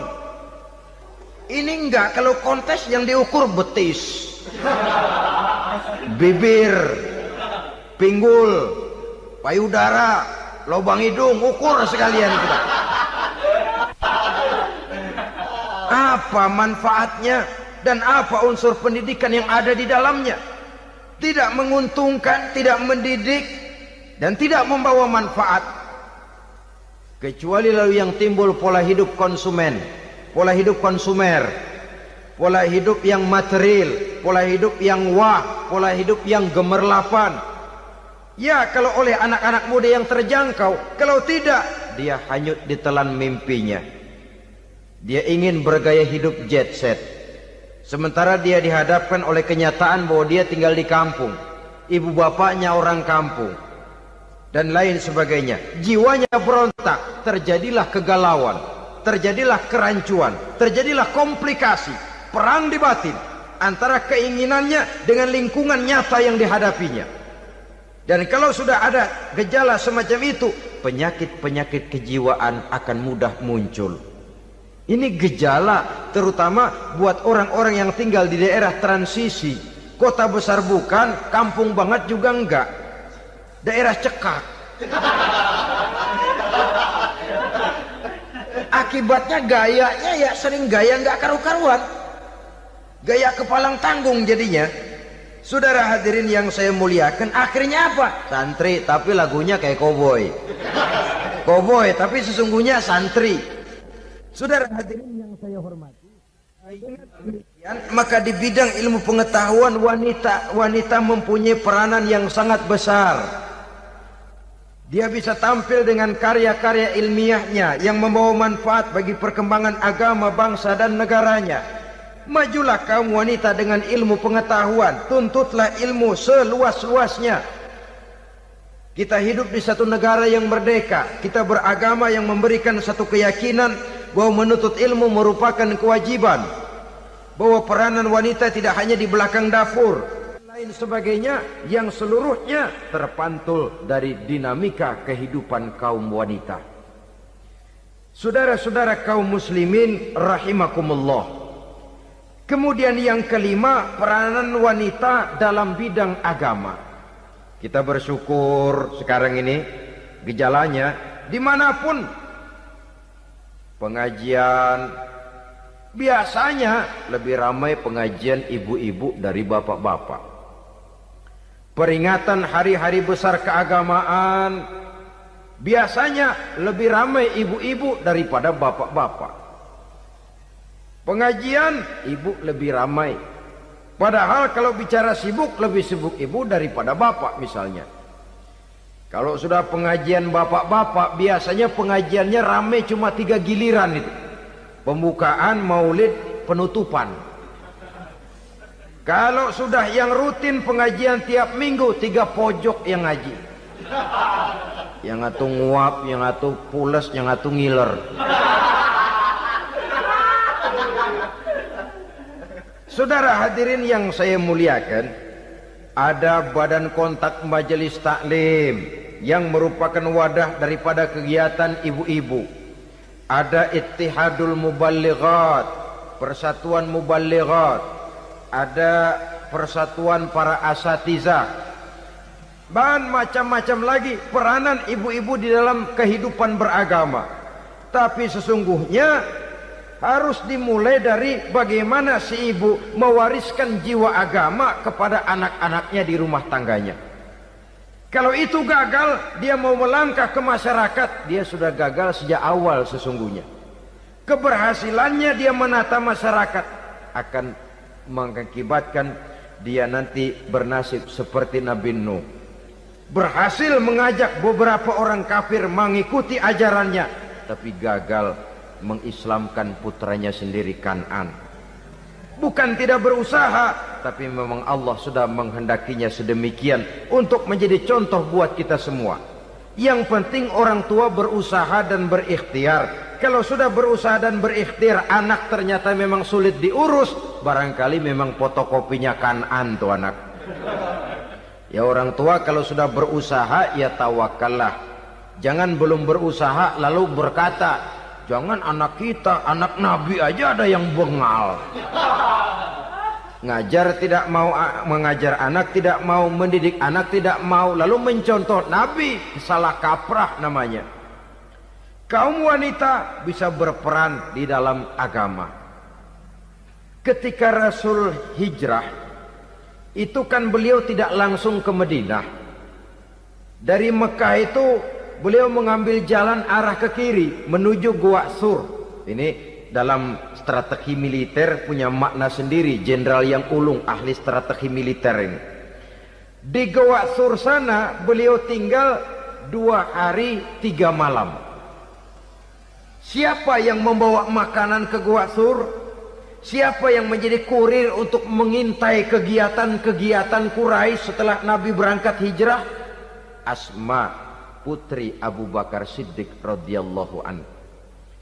Jadi kurir, jadi spion, membawa makanan untuk Rasul dan ayahnya di Gua Sur. Ini peranan wanita. Di tengah bahaya, di tengah keadaan posisi terjepit, Rasul di dalam gua, diamatinya keadaan Quraisy, dilaporkannya kepada Rasul.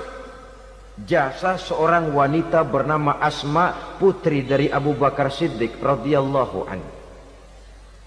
Rabi'atul Adawiyah, seorang sayyidah sufiyah, ahli tasawuf yang terkenal dengan ajaran cintanya kepada Tuhan. Dia bisa menjadi tokoh wanita dalam gerakan sufi oleh karena kegiatannya di bidang agama, dalam arti mujahadahnya kepada Allah Subhanahu wa ta'ala. Dia korbankan bagian besar daripada hidupnya untuk mengabdi kepada Allah. Setelah suaminya meninggal, seumur hidup dia tidak pernah nikah lagi. Bukan tidak cantik, cantik. Bukan tidak ada yang mau, banyak yang meminang. Bahkan diantaranya termasuk Sufyan Tsauri, seorang tokoh juga, pernah mencoba meminang beliau. Kata Sufyan, Rabi'ah, bagaimana? Kamu kan janda? Iya. Lalu, lah saya kan duda. Jadi bagaimana? Daripada kita masing-masing sendiri-sendiri kan lebih baik kita join. Maksud kamu apa? Saya mau meminang kamu. Boleh? Tapi mas kawinnya saya minta engkau jawab 4 pertanyaan saya. Kalau bisa, diri saya seutuhnya saya berikan kepada kamu. Kalau tidak, tidak usah saja. In ajabtani fi 4 masail fa ana laka. Kalau engkau sanggup menjawab 4 pertanyaan saya, seluruh diri saya bulat-bulat saya serahkan kepada kamu. Yang pertama, Sufyan, semua orang kan bakalan mati. Iya. Ya soal mati sih sama, mati. Cuma hakikat mati kan lain-lain. Ada yang matinya itu husnul khatimah, mati baik di akhirnya. Lagi ngaji, mati. Lagi baca Quran, mati. Lagi sholat, mati. Lagi dengar ceramah, mati. Lagi sodakoh, mati. Itu mati-mati yang su'ul khatimah. Ada yang mati itu mati yang husnul khatimah, maksud saya. Ada mati itu yang disebut su'ul khatimah, jelek di penghujungnya. Lagi nyekek botol, mampus. Lagi banting kartu, plak plak, habis. lagi makan riba mati, lagi zina mati, lagi nipu mati. Kira-kira kalau saya nanti mati su'ul khatimah apa husnul khatimah? Loh, saya nggak tahu, kamu mati saja belum. Tidak bisa kamu jawab, tidak bisa. Yang kedua, setelah mati kita masuk ke alam kubur. Di kubur kita akan dapat nikmat kubur atau azab kubur. Hari itu kira-kira saya dapat nikmat apa dapat azab? Saya tidak tahu. Di padang mahsyar setelah ditimbang kita dapat kitab di tangan kanan kalau baik, di tangan kiri atau dari belakang kalau jahat. Hari itu saya dapat kitab di tangan kiri apa tangan kanan? Saya nggak tahu. Yang keempat, orang akan lewat di atas sirat. Yang selamat sampai surga, yang celaka sampai ke neraka. Kira-kira saya yang selamat apa yang celaka? Wah, kata Sofyan, gua nggak tahu, udah butak dah lempangan itu deh. Kalau kau tidak tahu Sofyan, tidak bisa jawab 4 pertanyaan ini, maaf saja, lamaranmu saya tolak dan saya tidak akan nikah. Ini yang saya khawatir. Maka dia terkenal sebagai Sayyidah Sufiyah, tokoh wanita dalam dunia sufi. Dan artinya wanita bisa berperan banyak dalam bidang agama, sebagai pengasuh majelis taklim, sebagai pengasuh yatim piatu, sebagai gerakan-gerakan keagamaan yang positif dan lain sebagainya. Ini dimungkinkan karena Islam menunjang harkat dan martabat kaum wanita. Maka majulah kaum wanita Islam Indonesia dengan tetap menjaga kodrat kewanitaannya. Inilah yang kita sampaikan pada kesempatan ini. Terima kasih atas segala perhatian. Mohon maaf atas segala kekurangan. Wassalamualaikum warahmatullahi wabarakatuh.